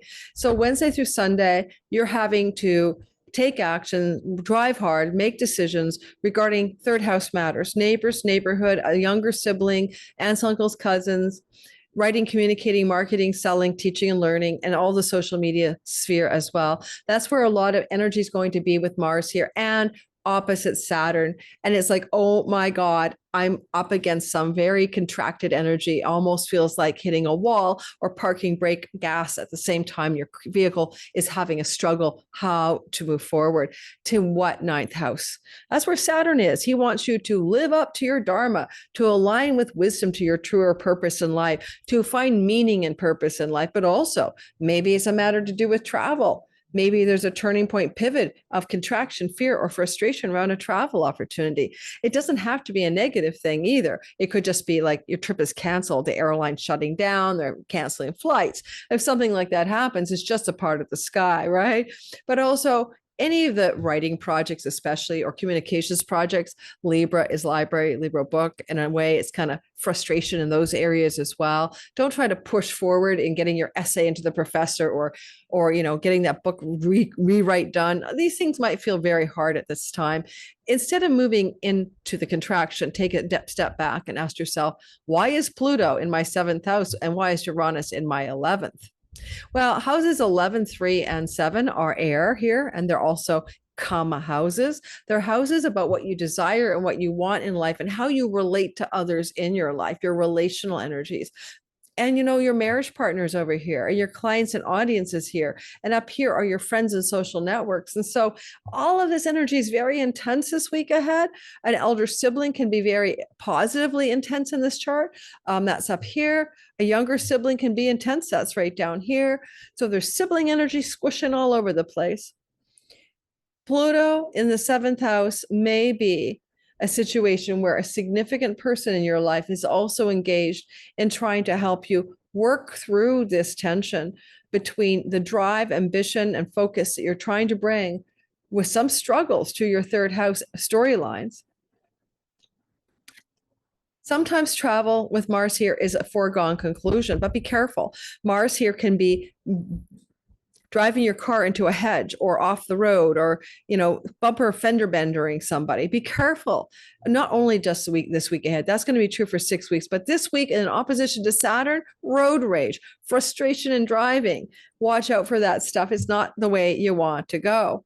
Finally, Uranus wants to bring you a breakthrough in the career gains house. He's there saying, can we give you something good up here? But it won't come at the expense of grinding to the point of exhaustion at something you're trying to achieve. There's a bit of grief here too. You might have some grief with a neighbor, a grief with a sibling younger than you. There may be stories that are about their lives that are giving you side hustle challenges. If only my neighbor wasn't always out there, chainsawing the tree at 5 a.m. or weed whacking at 4 a.m. There's something about the neighbor frustration or the neighborhood for many of you as well. All said and done, if this was my chart and you guys have a Mercury retrograde in your sign, hooking up to that Mars more or less, I'd say something like you might want to think about the email, phone call, or text messages that you're able to deliver to the neighbor, to the sibling, around a situation that's challenging, or to your significant other. One thing I'd say is that Mercury opposite Pluto, sort of engaging a energy of difficult conversations you need to make with other people who are important to you Wednesday through to Sunday, and finding a way to parse it that you can de-escalate tension rather than intensify it. And we have a 1-ring circus. Oh my God, a 1-ring circus. You can't make that up. That doesn't sound so happy dappy, does it? Okay, let's take a look at it. Now, I'm not surprised because you got so much going on in the relational houses, right? You and others. So let's see what the circus is about and what the guidance is Wednesday through Sunday for you. A 1-ring circus doesn't sound like a fun time to me, but it says you are capable and competent. It does. So independence is key now. Others may not have the vision or resources that you need. So again, don't focus on what others can offer necessarily here. Recognize all the wisdom you've acquired along the way makes you competent, capable of moving forward with assurance. Self-reliance is important, Leo. Another aspect to consider is creating and maintaining clear boundaries between you and another. That makes more sense to me. That Mercury opposite Pluto is intense. Communication with others can be very intense, transformative, cathartic, even explosive. And there's something about you and all the others you have to deal with this week. Guidance wise, I'd say take some time to go alone, away, decompress from some of this other tensity. And it says that you have to know where you are and where you end and another person begins. So that's codependence as well. There's an expression that you should be in charge of 100% of your 50% in any given relationship. 100% of your 50, not leaching into 75% because you took 50% of someone else's shit to take care of for them, so find those boundaries that you need to make this week ahead, because it does involve the houses of others in your life where a lot of this kite is getting intensified in the chart. Let's go ahead and talk about the next sign. And the next sign is going to be Virgo. Virgo sun, Virgo moon, and rising sign. First things first, a kite makes this very different than the 1997 and 1999 Mars opposite Saturn energy. In fact, this has a big transpersonal capstone to the kite. You are looking at money matters and dietary habits, what you put in your mouth, what you swallow, what goes in your nose. Okay, Mars here is not good for you to go get your dermabrasion, or I would ideally not get my teeth cleaned or fixed either under this energy. Mars is in debility in the sign of Libra, and he deals with teeth and face as well as food and ingestion of foods through your mouth and nose. Obviously not food, but smokes or whatever, and also connects you to your earnings and resources. So Mars traveling here for some of you can indicate, starting on August the 6th, add 6 weeks, you're probably going to go into a new dietary habit or style. But one of the other parts about this is that he's working hard. He's independent, a lot of self-starter here. You might want to work hard for earnings gains, and in a trine to Uranus, some breakthroughs in money connected to career, and with a trine to Pluto, the earth, the houses are alive. You're going to power up in this week ahead, work, career, money, success, surprise, electricity, excitement. At the same time, you have to watch out for Saturn in the house of chunky money. This can look like money coming from inheritances, sale of a property, investments, things to do with money you share with a spouse, for example. There is tension on the 8 and 2 axis. Saturn wants to be cautious, but he's reckless in Aries. He's not good here. Mars wants to be balanced, and he doesn't know how to. You're really having to fine-tune something to do with monetary balance, budgets, investments, and structures. And there may be a feeling of working so hard to achieve it, or feeling frustrated that you can't. So look for the money axis to bring tension this week ahead. On the 6th through to Sunday or so, Wednesday through to Sunday. That said, if you are looking for work or wanting to change your job, this can happen very quickly. This is going to be maybe the possibility by this week's end of some breakthrough. And maybe all Saturn is saying is we need to put new structures in place for the new resources financially that you're about to have. Maybe you need to set up a savings account or an RSP or some kind of investment portfolios, or maybe structure your money vis-a-vis the money you share with a significant other, and put new structures and legal agreements into place with that significant other. Money definitely is on the table for you, and getting money and having to fight for that money, especially if it is money you have to get from a bank, a loan, a mortgage, or a partner, is like you're in fighting spirits around that financial stuff. However, I just think that this is not a strong Mars, and you may overstep, or overreach. So you need to kind of take a step back and maybe go slow, maybe not be so demanding of the stuff. Spending can happen with Mars here, and the house of expenses is where Mercury is retrograding. So old expenses from the past rear up this week, Wednesday through Sunday, and you have to deal with that. But also Mercury retrograde in the 12th house with the sun means going back to address self-undoing and addictions, and changing dietary habits and styles as a result. If you are able to do that this week ahead, Wednesday through to Sunday, you're going to find that the results have collateral benefits to work, money, and employment and work stories. Now, the card I have drawn for you is a balancing act. You can't ask for anything better with Mars out of balance in the sign of Libra. And because we have a tension on a money axis, it's also a money balancing act on a dietary and food and bad substances through nose and mouth balancing act. So like I'm trying to write the wine lover's middle way. This girl ain't writing the book until she masters the middle way. I almost signed up for a sobriety program yesterday. And believe me, drinking a couple glasses of wine or a glass of wine every night, I know I don't qualify for AA necessarily, but this program almost tempted me on the Gazimi to sign up. And I thought, I don't have time for it. The weekly coaching calls and doing all that stuff, you know, and like reading all the background information in the program. I'm like, who has time for Annie Grace's incredible program called The Path? I just don't have time. So I thought, and anyway, that's more of an abstinence approach. And I don't want that either. So what I'm going to ask you to ask yourself, says Lori, is where you find balance on the financial front, on the dietary habits and addictions front, and how can you find it? And here's your guidance. And was right side up. You are calm within no matter the fluctuations in your outer world. There are times when things seem topsy-turvy and you've been judging 1,000 balls in your air. Yeah, who hasn't? Maybe you're unsure of your footing. And it says now is the moment to evaluate which areas of your life need balance and restore equilibrium. Choose harmony over discord. Success will be yours if you do, and you can find inner stability when you choose a balanced, focused, level path. I know it's easier said than done. I wish you the very best in finding that path of balance this week ahead. Now moving into the next sign, and the next sign, am I recording? I am. Please. Yes, is going to be Libra. And you guys are always striving for balance. But however, oh, Libra, it's your every 2-year transit of Mars through your sign where he's debilitated.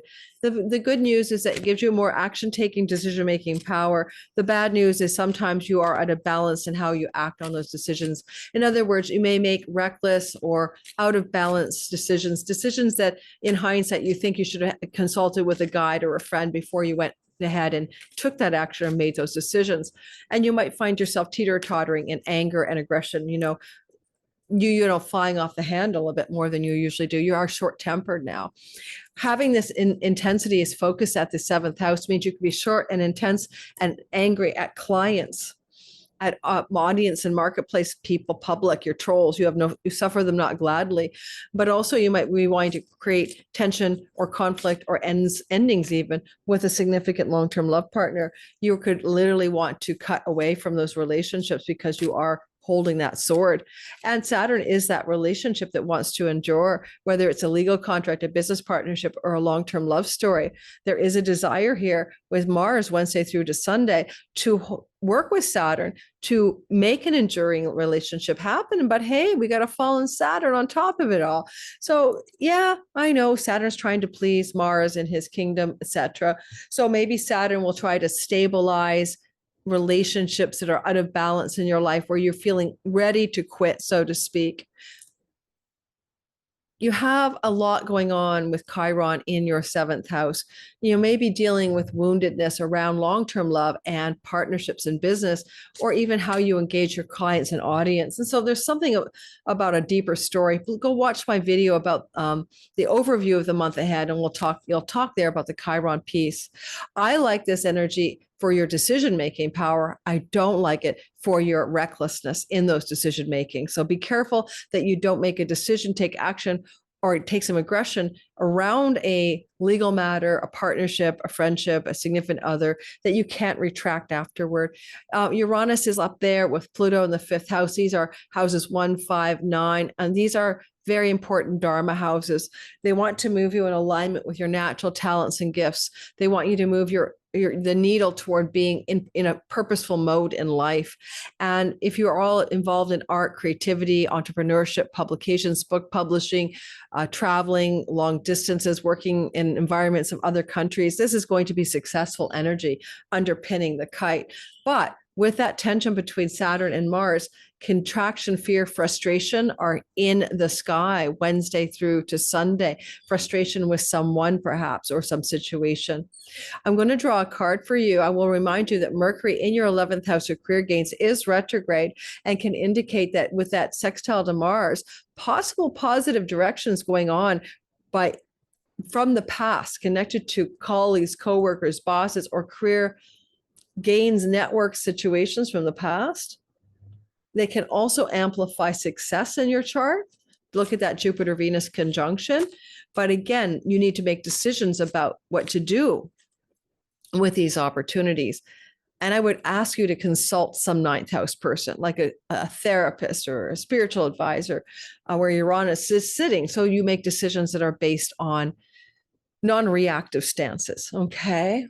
We'll be doing a whole second video on Jupiter, Venus in your 10th house. I've already put a smaller video out that's out a few days ago and doing very well, but I'll dive into another layer of that in my next video. So please like and subscribe if you haven't already. And I'm drawing a card for you. Oh, can I complain to my Libras? Somebody's called me arrogant in a recent thread on my community page. And I rub people the wrong way because I'm arrogant. I've had people say so many things about me, but arrogant hasn't been one of them. But I might be aggressively assertive with 3 planets in Aries, or overly confident sometimes, but I don't think I'm arrogant. And I think I brought that up for you because, there's a reason that thought came to me for you. Maybe because it's, you have the I thou axis, Saturn in the 7th house, if you're a social media person, can be your trolls. Okay. So if you're getting grief from trolls, then take a deep breath and step back. Otherwise, you might lop their head off. This is the old Oracle deck, and I got Colette Baron Reed, the Magic Stream. Now, I love the Magic Stream in your chart, okay, because it's completely different than the energies in the sky at this time. But we do feel the energy of magic sometimes in our sky when we activate in the 9th house of God, where the illumination and the lightning flashes are happening with Uranus, where belief structures can be overturned, where new energies can come flooding in, sort of a metacosmos between the world's illumination. The number 18 in the deck is saying, everything is connected through the universal flow of consciousness. Every experience you have seems to have its own life story, beginning, middle, end. However, there's danger this week ahead, Wednesday through Sunday, in seeing events as separate from one another, since they are all a part of a continuity and a greater evolution. Because you're on the I thou axis, the partner and the problems with a business, marriage partner, or a troll, where Saturn is sitting, can be taken back to you and looked at as an externalization of your own unprocessed shadow material. Consider that. Like an ever-flowing magic stream, your experiences filter through the whole world, leading into another. Inspiration, invention, revelations rarely come to one person only. The collective awareness is shared, a shared storehouse of potential. When you remember your part in the fluid continuity of life, Libra, you become a channel for great inspiration. Allow the magic to flow through you and carry your dreams into reality. Your success will benefit many. Well, you have houses 1, 5. Those are amazing inspiration houses, full of the light of inspiration. And 9, the house of God, the house of truth, the house of wisdom. So in that area, that big grand trine is forming. So keep going into the magic stream. Pay attention to your creative impulses and allow yourself to have illuminations of spiritual insight Wednesday through to Monday. Let's go ahead and do the next sign. Libra gives way to Scorpio every time. It's predictable. Hey, Scorpio, sun, moon, and rising sign. One of the things that you have going on is like 1997, 1999, in the same place in the sky is an opposition between the malefics of Mars and Saturn. Now, this is different than back then because of the Kite and the outer planets being so engaged. Very different energy. It looks to me like Saturn is trying to stabilize the work and health matters of your life, and retrograde with Neptune, pull back the tide on what's realistic around health and work matters, as well as rental properties and pets. But while he's working on stability and not doing such a great job in the sign of Aries where he's uncomfortable, Mars is telling him this week, Wednesday through to Sunday for sure, duke up, man. We got a problem back here. It is in our 12th house of self-undoing. Neptune rules addictions. Where are you checking out, Scorpios? Where are you escaping? Are you escaping to Netflix, to some substance use or misuse disorder? Because if you are, it's time to let it go. It is time to bury it and put it to bed. I'm not kidding you, because Mars is trining Pluto in the house of the childhood, the ancestors, the way your parents were engaged in life. You might find yourself being able to close a door on a addictive strategy that no longer succeeds for you and end that for good. Saturn will make your health a challenge unless you deal with what he's asking, which is to stabilize your health. And often, sometimes we make our own health problems in the sixth house. It's like where we are our own worst enemy. So, in their way, the way that you may not be caretaking your health, Pluto and Mars and Saturn conspire to break through hidden variables of sabotage. And sometimes, again, without going into too much therapeutic mumbo jumbo, the ancestral line can often unconsciously influence us to also repeat patterns that are not consciously available. You don't know that you're repeating the pattern of a parent or grandparent, but you are. So look deeper than your own life, and even past lives where Mars is sitting are indicated here. Because Uranus is giving electrical bolts of shock and awe, Mercury, Sun in the 10th house, some of you may receive news or information of money coming into you from a father figure in the family system. Again, a grandparent, an uncle, an elderly parent. I don't know. Any of this is possible. Mars is in hospitals, Saturn in sickness, Mercury in the house of the father figures of your life, Pluto in the house of the family of origin. Some Scorpios may have electric currents of shock or surprise around money coming from a parental figure, a male figure in this chart, most likely. I would also open up the possibility in your chart here that you could have something trying to happen that changes your work. Mercury retrograde says, can I go back to something I've done before? Or are there people, places, and things in the career path that I've done before, that I've known before, that want to reach out to me this week, Wednesday through Thursday? Phone calls, text messages, emails, you get the gist, to transform my approach to work, to open up an opportunity for a new job. Those things can happen. Some of it may surprise you, and it could come through negotiations, backroom deals, and all of that, where other people are talking about you and conspiring to change your work and career this week ahead, Wednesday through Sunday.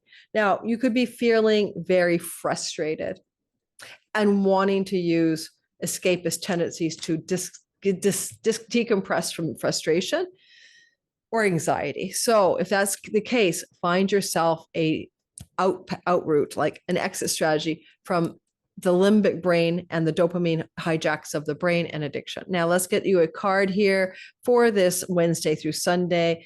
And the coping is the ghost lands. Now that is often our hungry ghosts, right? The ghost lands, number 17.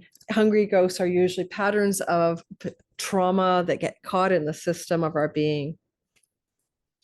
And you have the Pluto 4th house childhood activation. So this card does not surprise me. You learn from the past and imagine a beautiful future, but you must live in the here and now. Whenever you set your sights too far ahead, you run the risk of losing your footing. Hang on. Hang on. Yeah, okay. So, for rarely do the present and future match up exactly on the enchanted map that is your life story. The future has no substance right now. It's a place that has no grounding. You can't live there. You cannot take measured steps, but yet you can take measured steps towards a goal or a dream. And those measured steps are important right now. Saturn is everything measured, but he's in the work house and the health house. So measured steps to work and health matters. And the same goes for nostalgia. You can look into the past wistfully, remember beautiful moments. However, you can't live there, nor can you go back and change what has already happened. Yes, yesterday is gone forever. So live fully present. The now is the most powerful place to put your attention. The magic reaches out in every direction, further than the heart and soul can see. Well, often, escapist tendencies and strategies are connected to an inability to just sit with the moment, right? You want to escape into the past or the present or the future, but the present is a very seriously simple place to be. So just a suggestion from the cards for you guys. And let's go ahead and do the next sign.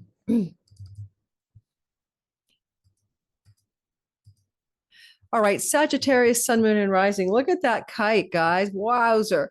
That big kite is setting you up here for something much different than 1997 and 1999 when this opposition also occurred through the Libra Aries axis. It's a fifth house of romantic love, sexuality, children, creativity, entrepreneurship, Saturn, discipline, focus, and structure. You know, if you're an artist or an entrepreneur, Saturn's just going to make you work hard in the next 3 years. But right now, he's having to deal up a problem with Mars opposing him. This can look like a push and pull between your artistic, creative, and inspired actions and, you know, what you want to do in the fifth house. I want to write the poem. I want to write the book. I want to get the album recorded. I want to get the entrepreneurial business set up. So that's what Saturn's thinking of doing, long game strategy. He wants to say that is easy. He's retrograde. He doesn't make it as hard as he normally does. And you're looking at what you can realistically accomplish in a legacy way. And then all of a sudden, Mars is like poking at Saturn this week, Wednesday through Sunday. And he's in the house of friendships, social groups, and social settings. Now, this can be an elder sibling, one above you, or it can be a friend, benefactor, ally who's suddenly a pain in the ass. I mean, literally, what the hell, you know, sharp swords up there. You may want to cut away from that friend. They may cut you off. Those social groups may be not so satisfying. Even you might want to cut away from a particular career path with that planet up there. And oppositionally, these two are going to be felt probably like frustration or anxiety, or sometimes even outright fearfulness. You're trying to get something accomplished in your fifth house, and it can involve your children. You know, this may not be your problem. Your child could be going through a difficult time as well, and it's not your frustration, but your frustration for them. With the Uranus energy in the seventh house, if you're single, you could come into a new relationship through friends, groups of belonging, and social circles, but this is going to bake in a very difficult energy into the long term of that relationship. And all of your houses, 11, 7, and 3, the relational houses, me and my neighbor, me and my siblings, me and my cousins, me and my children, is good. It's flowing. It's wonderful, but it's in a kite with an opposition. And that's where you're going to find tension. That's where you're going to find breakdowns or breakthroughs. So sometimes in this kind of a sky, I'm like, watch for duck for problems with people in your life, not necessarily yours, but it's all around you. A travel plan, right? Pluto in a travel house, Mercury opposite. There's something going on where there can be some changes in plans about travel that you had set in motion and need to be rerouted or detoured. Something different wants to happen. Mercury retrograde is like a snafu in a travel plan, for example. And Pluto also would like to try to fortify you in your travels and in your writing and in your communicating and your teaching and learning environment. But Mercury retrograde opposite him is like, okay, where is a holdup? What's not going the way I wanted it to go? And that's okay, because Mercury will bring you a better path if he cancels a trip on you, for example, honestly, or you're supposed to travel with a friend and that trip comes to a cancellation. These things are good. These are meant to be. Finally, the last thing I want to say, I'm going to draw a card. You know, the fifth house is where we find the reason to get out of bed in the morning. It's our inspiration, our enthusiasm, and our joy. Saturn is not going to ruin your joy, but he'll make you work to find it. And so you got to go deeper. Are you really here to write, to market, to sell, to teach, to communicate? Pluto, sextile Saturn. Some of this is going to be a week ahead of revising your long-range goals and dreams and wishes for your life. There's a lot of depth of the soul going on here, as well as the circumstantial friction with people in your life. Let's go ahead and pick out a card for you. Listening. Well, I don't even know how I'm going to read this card. You know, honestly, people are going to be complaining to you this week. Friends, allies, benefactors, siblings, aunts, uncles, cousins, neighbors, children, lovers. Everyone has something to say. But I'd say listening is the key. Sorry, Sagittarius, it looks really rough. If you're not a good listener, you're not going to be having a good time. But it could probably say listen to your heart. Go, an open heart will hear the message. When this card appears, you're being reminded there's a time to speak and a time to be silent. Now's the occasion for listening. Pay attention to not only what is spoken, but also what is not being said by all those others in your life this week ahead. For the deeper message is not always obvious. Listen with your heart, not just with your ears. You will find clarity. Receiving this listening card is a fortunate sign. It ensures a greater understanding of your circumstances. That's what I got for you. And it's interesting because the third house is important in the sky, and it's where Pluto sits, and it's the listening house, right? We speak in the second, we listen in the third. Let's go ahead and do the next sign. So here we have the next sign in our lineup, and that will, of course, be Capricorn, Sun, Moon, and Rising for the week ahead astrology, particularly Wednesday through Sunday, when we have a very intense kite formation. Like 1997, 1999, but different because we have the outer planets on a kite formation that makes this opposition between career and home life, Capricorns, intense and frustrating and anxiety producing, but not necessarily, the same. So yeah, 97 and 1999, this energy played out in the Aries Libra axis. It can be a moment of incredible frustration or anxiety or tension or productivity, because Saturn and Mars tend to like to work together. They work hard together, but in this tension and this condition, it may be more like frustration. You want the gas brake, the pedal to the metal, and the parking brake stuck on, and you can't really get where you want to go with it. Matters to do with where you live, your home life, and your career space. Both of those are on some kind of problem area for you this week ahead. Wednesday through Sunday, you might want to make some serious decisions about your career, your reputation, your work, especially job and work opportunities. And they can come to you this week very suddenly. Uranus trining Mars. Oh my God, I suddenly got a phone call, text, or email. I got a job offer, job opportunity, a promotion, a raise. Who knows what it is? And if you're not working and something's going on to do with your health or your children, not your health or your property, if you rent a property. So sudden rental property opportunities, job opportunities, changes regarding your pet situation, Uranus in the 6th house. Mars wants you to make a decision and take an action in the 10th house. Now, it can be about marriages, take an action or decision about a wedding or someone with whom you have a legal marital status with, but it is more likely to be about your career and about what you're doing in the world and people can witness you do in the world. Possibly you need to make some decisions, or decisions and actions have to be taken here, and you know it. But at the same time, Saturn is like, let's slow it down. Let's be careful. Let's be realistic. Because some of your work stories can have domestic implications, like by changing your job, you change your home, right? And that may not be what you want. Maybe you think, I like where I live, or maybe you don't like where you live and the job makes you stay where you are and you don't want that either. So how does this work and home axis feel like a massive problem for you Wednesday through Sunday, something you have to deal with, or else? Pluto is in the money house, earnings, resources. Mercury's opposite him, retrograding in the house of taxes and bank loans and mortgages and spousal support stuff. There's a money thing going on that's kind of tense in the sky this week ahead as well. I kind of feel like with Pluto here, trining Neptune, and that all trines up to Mars, that that grand water trine in the middle is trying to light up your Ortha houses for some material prosperity and success somehow, some way. Something good wants to happen, and probably allows you to pay off debt, have debt that was owed to you repaid all of a sudden out of the blue. There's a lot of stuff that can happen with this chart. I feel like as well, it's possible with Jupiter and Venus there, your significant others having superior blessings. We're going to do a separate video on that. And that's also a side story, but not necessarily completely off to the side. Certainly that with the moon in the, second house early on in, the storyline, you could find yourself looking at, your partner's money helping out or being influential or connected to something you're trying to decide on in your life, to do with where you want to live, to do with your home, to do with your career.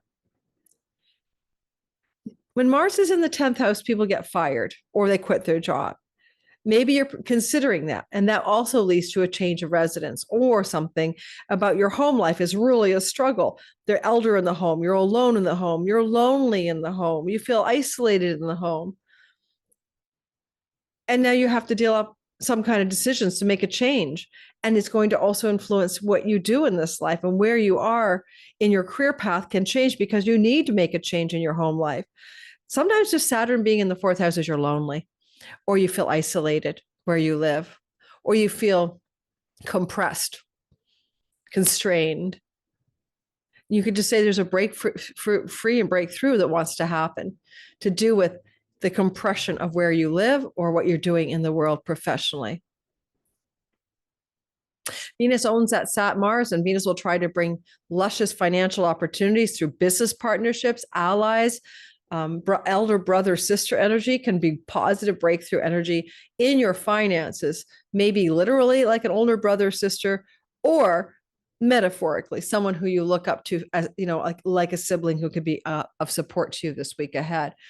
Like, what I would do with this is also, this is the house of your childhood. Maybe some of you will excavate, thank you, Pluto, some hidden money wounds from childhood, going back to the past to investigate how you value money, where wealth falls in your lineup. If you think that money is the root of all evil, then you won't get any money, right? You think money is not worthy of pursuit, won't come to you. If you're not pursuing money, why would it pursue you back? So some issues with financial stories that have been buried and you haven't really reconciled your financial money inner landscape, you could change that. Okay, you could become aware of how you are trapped in old patterns from childhood.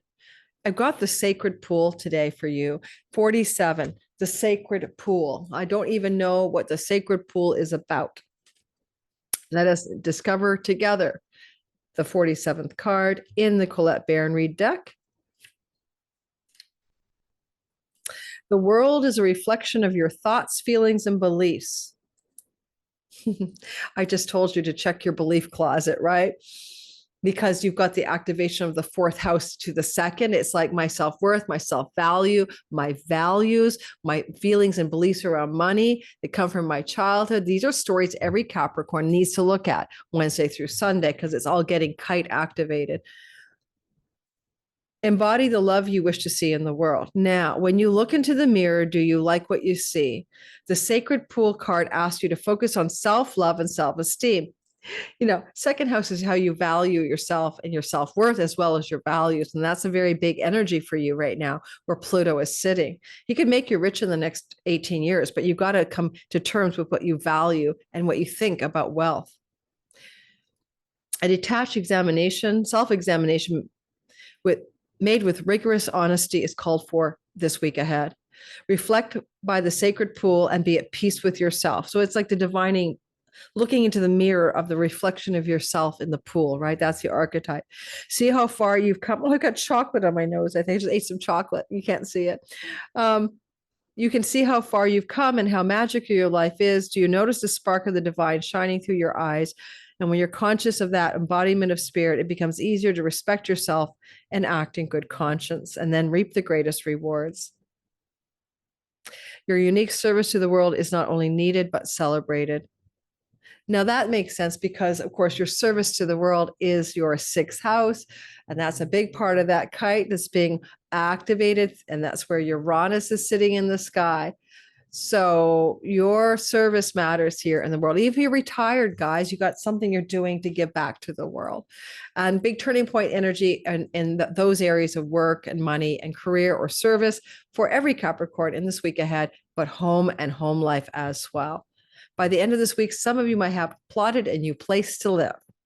It doesn't mean you've moved, but you may know where you're headed next. Let's go ahead and do me. I'm an Aquarius sun, moon, and rising. I'm Aquarius rising. Now, Aquarius rising people, we have to actually cue you, don't we? Sorry about that. Duh. We have Pluto in our sign, and we're going to be dealing with this energy until 2018. No two ways about it. Life transformation. We are no longer going to be the same person, and we'll be transformed by a powerful force this greater than ourselves.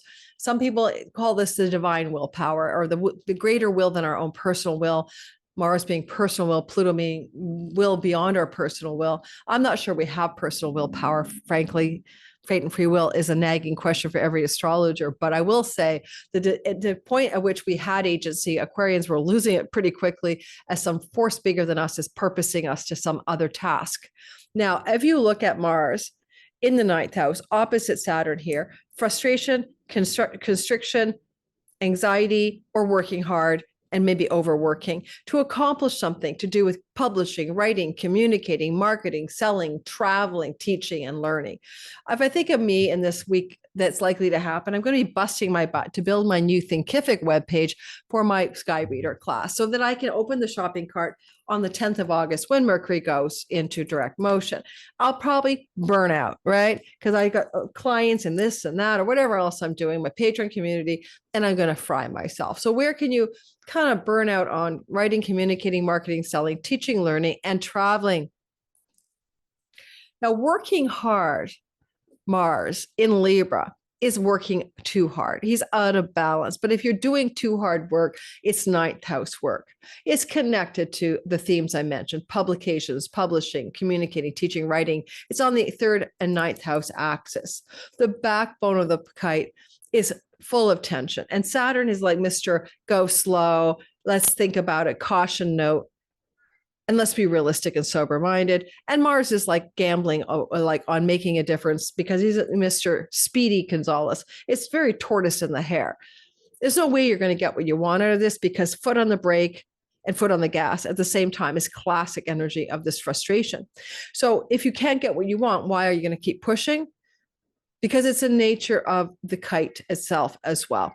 It wants to take off. It wants to lift off in that third house. Look at me, my writing, my communicating, my teaching, my marketing, selling, my traveling. What a success. My everyday life in my neighborhood is like, wow, look at me. Travel disruptions, okay? You're not the only sign who's gone through this possibility. It also hit the Leos. You might have a plan for travel. It isn't likely to go as expected.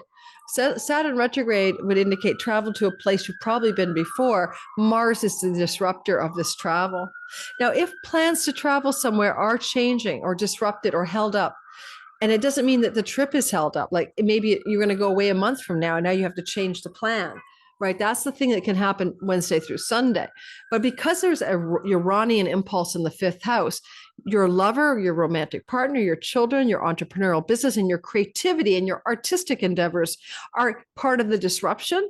And Pluto, your discernment as a powerful force to be reckoned with. There is something maybe going on with your romantic partner, or especially with Mercury retrograding in the seventh, that can change your tactic on some of the things you thought you were going to do, and especially with regards to travel. When it comes to this energy of Uranus in the fifth house and sextiling Saturn and Neptune, this is great if you're in the social media landscape, the entrepreneurial landscape. It looks like you're powering up. It looks like you're having a lot of success there. Marketing, selling, communicating, posting, publishing, internet. Uranus is really saying, yeah, breakthroughs here, success is here. But what about the disruptive side of Uranus? Maybe there's situations going on with a child that need your attention, and then it kind of contracts or forestalls your ambitious plans to be dominating the internet social media landscape, or maybe that travel opportunity has to be forestalled due to challenges with a child, for example, right? There's many ways this can play out. Kites are not easy to code. They're complicated formations that can kind of make or break sometimes one way or the other. I kind of want to encourage you, because of houses 1, 5, and 9, the Dharma houses are all lined up in a mini air trine. This is a great time, Wednesday through Sunday, to lean into asking for divine guidance about purpose, about using your natural gifts and talents, about the meaning of your life, to lean in that direction. Don't go for the quick fix. Don't go for the chase the paper, maybe. Find the thing that has meaning to you this week ahead. Lean into that. We'll be doing a whole video on that beautiful Venus conjunction in your sixth house of work and the North Node amplifying it coming up soon. That will be exact on August the 12th. So stay tuned for that video. That's not here yet, but I'm excited to do a follow-up video on that. But before we get to that, let's finish up with this sky. The last thing I'll say to you is this. In any way that you are activating the mother principle this week, vis-a-vis a child in your life, if you have children, it wouldn't surprise me if circumstances around the life of a child demand your attention in a way that wasn't predictable, or a romantic love partner. And romantic love partners from the past, including former spouse type partners or long-term committed love partners, are coming into your life. And why do I know that? Because of Mercury retrograde in the 7th house. Magic prayer is your card. I just drew it. Another sign got the magic prayer. I can't remember who. I do believe it's like thy will, not my will, but let me double check. And does that make sense to me in this chart? It sure damn does. The house of God, the 9th house, is activated by the Mars story. Mars loves to travel long distances, like pilgrimages, but he could also activate you wanting to go on a sacred trip, a getaway, like a pilgrimage, an ashram, to go traveling for spiritual retreat. Oh, sorry. The number of the card is 32. I apologize. I jumped way ahead into another number. And it's called the Magic Prayer. Another sign has already gotten this one card. You're the second time. Speak your prayers. Listen in with an act of faith. Your prayers are always answered. If you're in need, just say, thy will be done through me. Thy will not mine be done. Thy will, not my will. It's just a classic prayer, guys. Conscious contact with your higher power is achieved through this ritual prayer and meditation. Divine surrender, divine forces of creation are alive in your life. You might not get what you want, but you'll get what you need. Destiny awaits you. Keep in conscious contact with your higher power, Wednesday through till Sunday. Life isn't always a bed of roses, but even when it isn't, you can still petition divine support for getting through it in a way that you feel the universe is friendly and it has your back, right? It does. Finally, and best and always best, and never last and never least, don't forget to like, subscribe. If you've been following me this far, I'm going to tell a little story in my outro. So get ready for that. I always have a story. It's story time in the outro. And we're going to go here. Pisces, sun, moon, and rising sign. Well, the first thing I need to say about this for you guys, and it is important, I mean, really important, is that you've had a money wound of some sort, most likely, since 2019. And I always draw this to your attention because most people's basic needs on Maslow's hierarchy, food, shelter, survival needs, come to the second house stories. And chironic wounds here are not easy. And so your self-worth, self-value, your net worth may have been struggling on and off since 2019. It's trying to heal this week, by the way. It's in the August All Signs forecast, all through the month of August, later in the month, starting on the 19th of August, money matters get better for you. But that said, the axis of tension is financial. Saturn, constraint. He wants to save money. He wants to be cautious about spending. He wants to constrain and contain the money and resources that you have. And he wants to make it easier than he normally does. He is retrograde, but he's also realistic and sober-minded. And Neptune says, stop being deluded. Money matters, pay attention. And Mars is opposite in the house of money shared with a spouse, the bank, the mortgage, spousal support, alimony payments, investment monies. Money's connected to loans and debts. Okay. There's a lot of money matters on the mind Wednesday through Sunday for you. And it can feel like you're working hard to consolidate the money you have, or you're frustrated and anxious about the money you don't have, or the money you do have, or whatever is happening here. And certainly with Pluto in the second house, sextiling Saturn, there may be energetically past life material, and Uranus in the 4th house, ancestral and childhood material that needs to be unearthed and looked at regarding your value systems and your beliefs around money, and especially beliefs. Mars rules your 9th house of beliefs. And so excavation of deep beliefs around worth, self-worth, money, resources is called out this week ahead. Mars in the 8th house, so ruled by Venus, and she's in good shape, can bring some financial wins your way, unexpected financial gains, including pennies from heaven. Saturn rules that 11th house, but it's got frustration and difficulty and tension to deal up as well. You know, this kind of air trine through houses 8, 12, and 4 are liberating. You can break free of something from your childhood, from your family of origin. It's like a spiritual enlightenment energy rolling through a sky that points at the end of the day to financial resources. Sometimes money stuff and resources stuff are extremely embedded in vows of poverty from a past life, or unconscious stories like to reject wealth because, let's say, you had a wealthy family but they were really gnarly and you didn't like them, then you associate being wealthy with being a jerk. Or your family lost a lot of money and it's better not to have the money because if you lose it you feel like a failure, like your family. There's so many ways the subconscious stories of money go. I remember my dad used to say money doesn't grow on trees, girls. He had 3 daughters, and that made me think that money had to come through through hard work, through diligence, through like slavery, and I mean that, the 6th house of slavery, right? Working in a job you don't like, slaving away. It made me imprint with money in a negative way, when money can come easily if you're in a mood for it. If you're right there to accept it, it can be, hey, put my hand out and here comes some money. It's okay. You can receive it without having to vote backbreakingly labor for it. Now, I'm not saying that labor is anything wrong with labor and hard work either. I'm saying look at your stories around money. Look at what Neptune you imagine is true about money. You got a chironic wound that wants to break out of its woundedness this month of August and heal. And, I'll be doing another video on the good financial fortune that may be coming for you with that Jupiter-Venus conjunction in your 5th house. I've done one already. Go watch it. It came out already a few days ago. I have a playlist. It's in the playlist of big 2025 transits, but also in my playlist. I should start a new one for planets and changing signs, but it's on my channel. Now, I want to draw a card for you on this one. If I say anything about this, you might feel like expenditures are difficult this week. Wednesday through Sunday, money needs to go out and you're not too sure about it. You're thinking, I don't have the money. I shouldn't spend the money. This is too difficult. I beg to differ. I think that a breakthrough wants to happen. Maybe it's time to spend the money. And by the way, Mercury retrograde in your 6th house, sextiles Uranus, some positive directions around change of home that surprise and shock you suddenly coming up, or developments to do with work and work opportunities connected to home that suddenly emerge, or homeland out of the blue, or connect to foreign people, foreign places, and work and career opportunities. Yeah. Mars is also the ruler of your house of foreign land travel.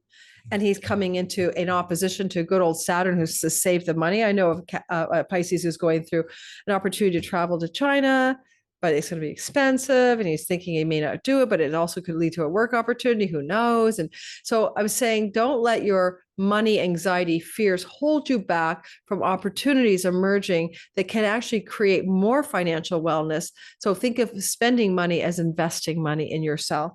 Let's draw a card at this point. Like maybe you need a new technological device or something, and that laptop is important, you're honest. And if you don't get it, your business will fail. The new microphone, right? Let's draw a card for Pisces. Making a choice. Well, Mars is always about choosing, deciding, and acting, okay? And in Libra, the scales are teeter-tottering everywhere. What kind of choice do you need to make that you might be anxious about, fearful of, and afraid to do in Wednesday through Sunday sky?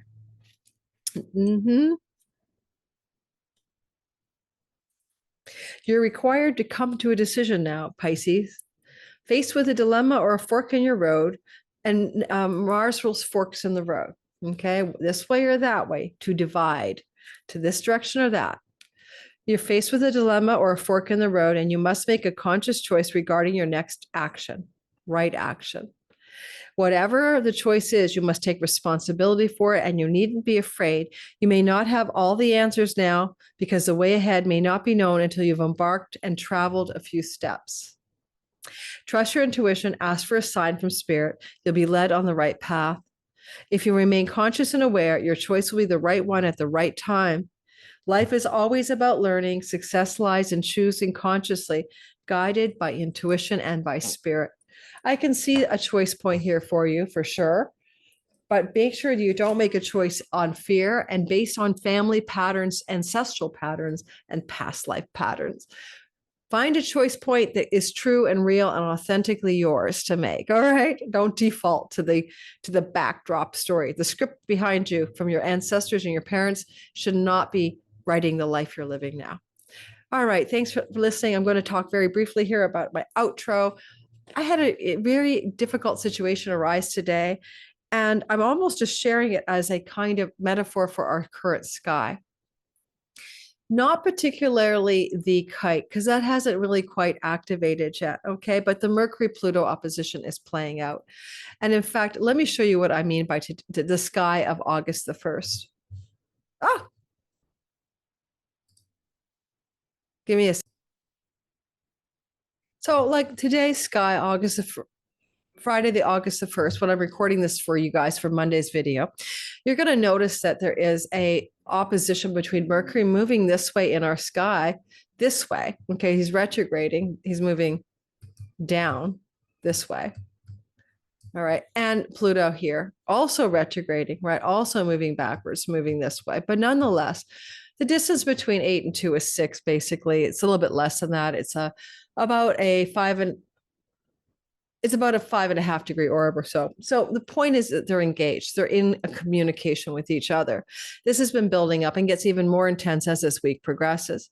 And no matter where you are in your life, for me, it's going to be Aquarius rising, and I'm Pluto, and there is Mercury. Communication with somebody in my life. It's going to be all of us in some sort of communications with Pluto-Mercury opposition, which can lead to difficulty in communications, intensity, profound catharsis, heavy energy, intense, really intense energy. And, if it was happening in your houses of 10 and, 4 for you, and that would be true for some signs, right? It would be true for somebody who is a Scorpio rising or Taurus rising, then it could be between the boss and, you or somebody in your home. I'm just saying the energy is intense. Mercury in this aspect for the Leo risings and the Aquarius risings is going to be the same story. It's I, thou, and tensions between I, thou. I had my first major troll event in a long time. It wasn't even major, honestly, but it was a series of troll energies coming through a community post I put up. And I think a big misunderstanding in the communications, but nonetheless, there was that. And today I had a conversation with somebody from my past, Mercury retrograde. That was really challenging, and I didn't expect it. Like I walked into it like I walked into a booby trap or a landmine, and I didn't see it coming in a million years. I couldn't have anticipated it. And it was called it. I don't know if it ended well or not. It ended with an attempt to have a good ending. And it was a really weird call because it was also an enrollment call, right? A recruitment call where I was being asked if I wanted to participate in an executive coaching group of people. So I was being enrolled. An enrollment call means that the person trying to get you to agree to it and have you sign up and pay for it, because, the person's a former coach of mine, is trying to like make you want to go to this thing, to become a part of it. And that was fine for the first half hour. It was only supposed to be a half-hour call. And we devolved into talking about Gaza or the Middle East. And I was just expressing I've been having a hard time because I must have had a past life in which I was in a situation where there was mass starvation and famine, forced starvation, all of that. And this whole thing was really emotional for me, and I was really working through it, and I was just bringing it up because I'm also sort of a friend to this girl, or I consider her a potential friend. And then it went off the rails. And I literally, most of the time, had the phone like this listening, because the person had a very strong perspective about the microwave babies, the beheaded babies, the 15 beheaded babies, about the multiple RAPEs, that happened on October 7th. This is a woman who's a US citizen, but also is of the Jewish faith. And I didn't contradict those statements because I didn't want to get into that, because I know that Israel's released the number of people killed. There was one baby under the age of a year, one child under the age of a year who died on October 7th. That's it. That's all. Not dozens of beheaded and microwave babies, right? And that propaganda piece is still out there. So anyway, and so I'm going to talk about being grabbed by the sky. I didn't address that. I didn't contradict her, but near the end, after there was a lot of discussion going on by her about the thousands reasons that nation of Israel was the savior of the world, finally, at the very end of it all, I did mention that she was factually incorrect. Okay, and then whatever. Grabbed by the sky means that the planets are doing something. In India, they're called grabbers, grahas, the grabbers, and they are literally like vortexes of energy. And all of us this week ahead with a kite, Mars opposite Saturn, grabbing us. There's going to be something that's going to push and pull us around where we could feel a berserker level of frustration. Certainly with Mars and Libra out of balance, a berserker level of overreaction to some situation in our lives where we feel like we're hitting a wall, we can't get through something, we need to get through, but we're exhausted. We're pushing beyond human boundaries of what we're capable of. Like for me, I'll probably want to like not even engage on comments on my social media during this whole week ahead, because I'm going to find that the energy will be very difficult for me. Engaging with significant other energy will be obviously a grabber challenge. Now, is the thing by knowing that you're going to be grabbed by the sky this week, and I've just given you delineations for your sign, that you should stay home and never leave your house? Of course not. We learn from the sky to become available to the what is the silver lining of a Mars-Saturn opposition. Well, on its highest archetypal level, Saturn takes actions and makes decisions, and Mars represents wisdom. So wisdom, actions and decisions coming from deeper sage-like qualities of being and deeper wisdom within us is what the sky can teach you. But most of us will unconsciously react to it and be grabbed by it. It took every bit of my inner life knowledge that the sky was trying to grab me today with the Mercury-Pluto opposition not to fall for it and not to get into like basically an intensified escalation, which I thought I did a good job of not doing, actually. And seeing beyond that, you know, that old Rumi thing, beyond right doing and wrong doing is a fence, I will meet you there. That is a field, I will meet you there. Beyond wrong doing and right doing is a field, I will meet you there. I kind of felt that that was a mantra I needed to have for the entire second half of that call, for the second half hour that didn't exist in the half hour enrollment call. And so if you've been grabbed by the sky before and you know what the sky is, no problem, we all get grabbed. But if you can rise above the archetypal lessons of the sky, so with that wisdom and actions and decisions is your lesson this week. For me, the Mercury-Pluto opposition, for me not to dominate Pluto, control Pluto, force the story Pluto on the Mercury other person retrograde, which I thought I did a good job of backing off of. Okay, thanks for listening. Don't forget to like, subscribe, hit the notification bell. I'll see you guys in the next video on Thursday. Don't forget, I bring content out Monday, Thursdays, and Sundays, and I'll be starting more content on Wednesdays, which is my world astrology videos dedicated only to world events. So stay tuned for that as well. Don't forget to follow me, guys. It helps the channel grow. See you in Sky Reader. For those of you who are coming, look below for information on how to get on the early bird discount waitlist and know when I finally get the enrollment tuition cart open. Ciao, ciao.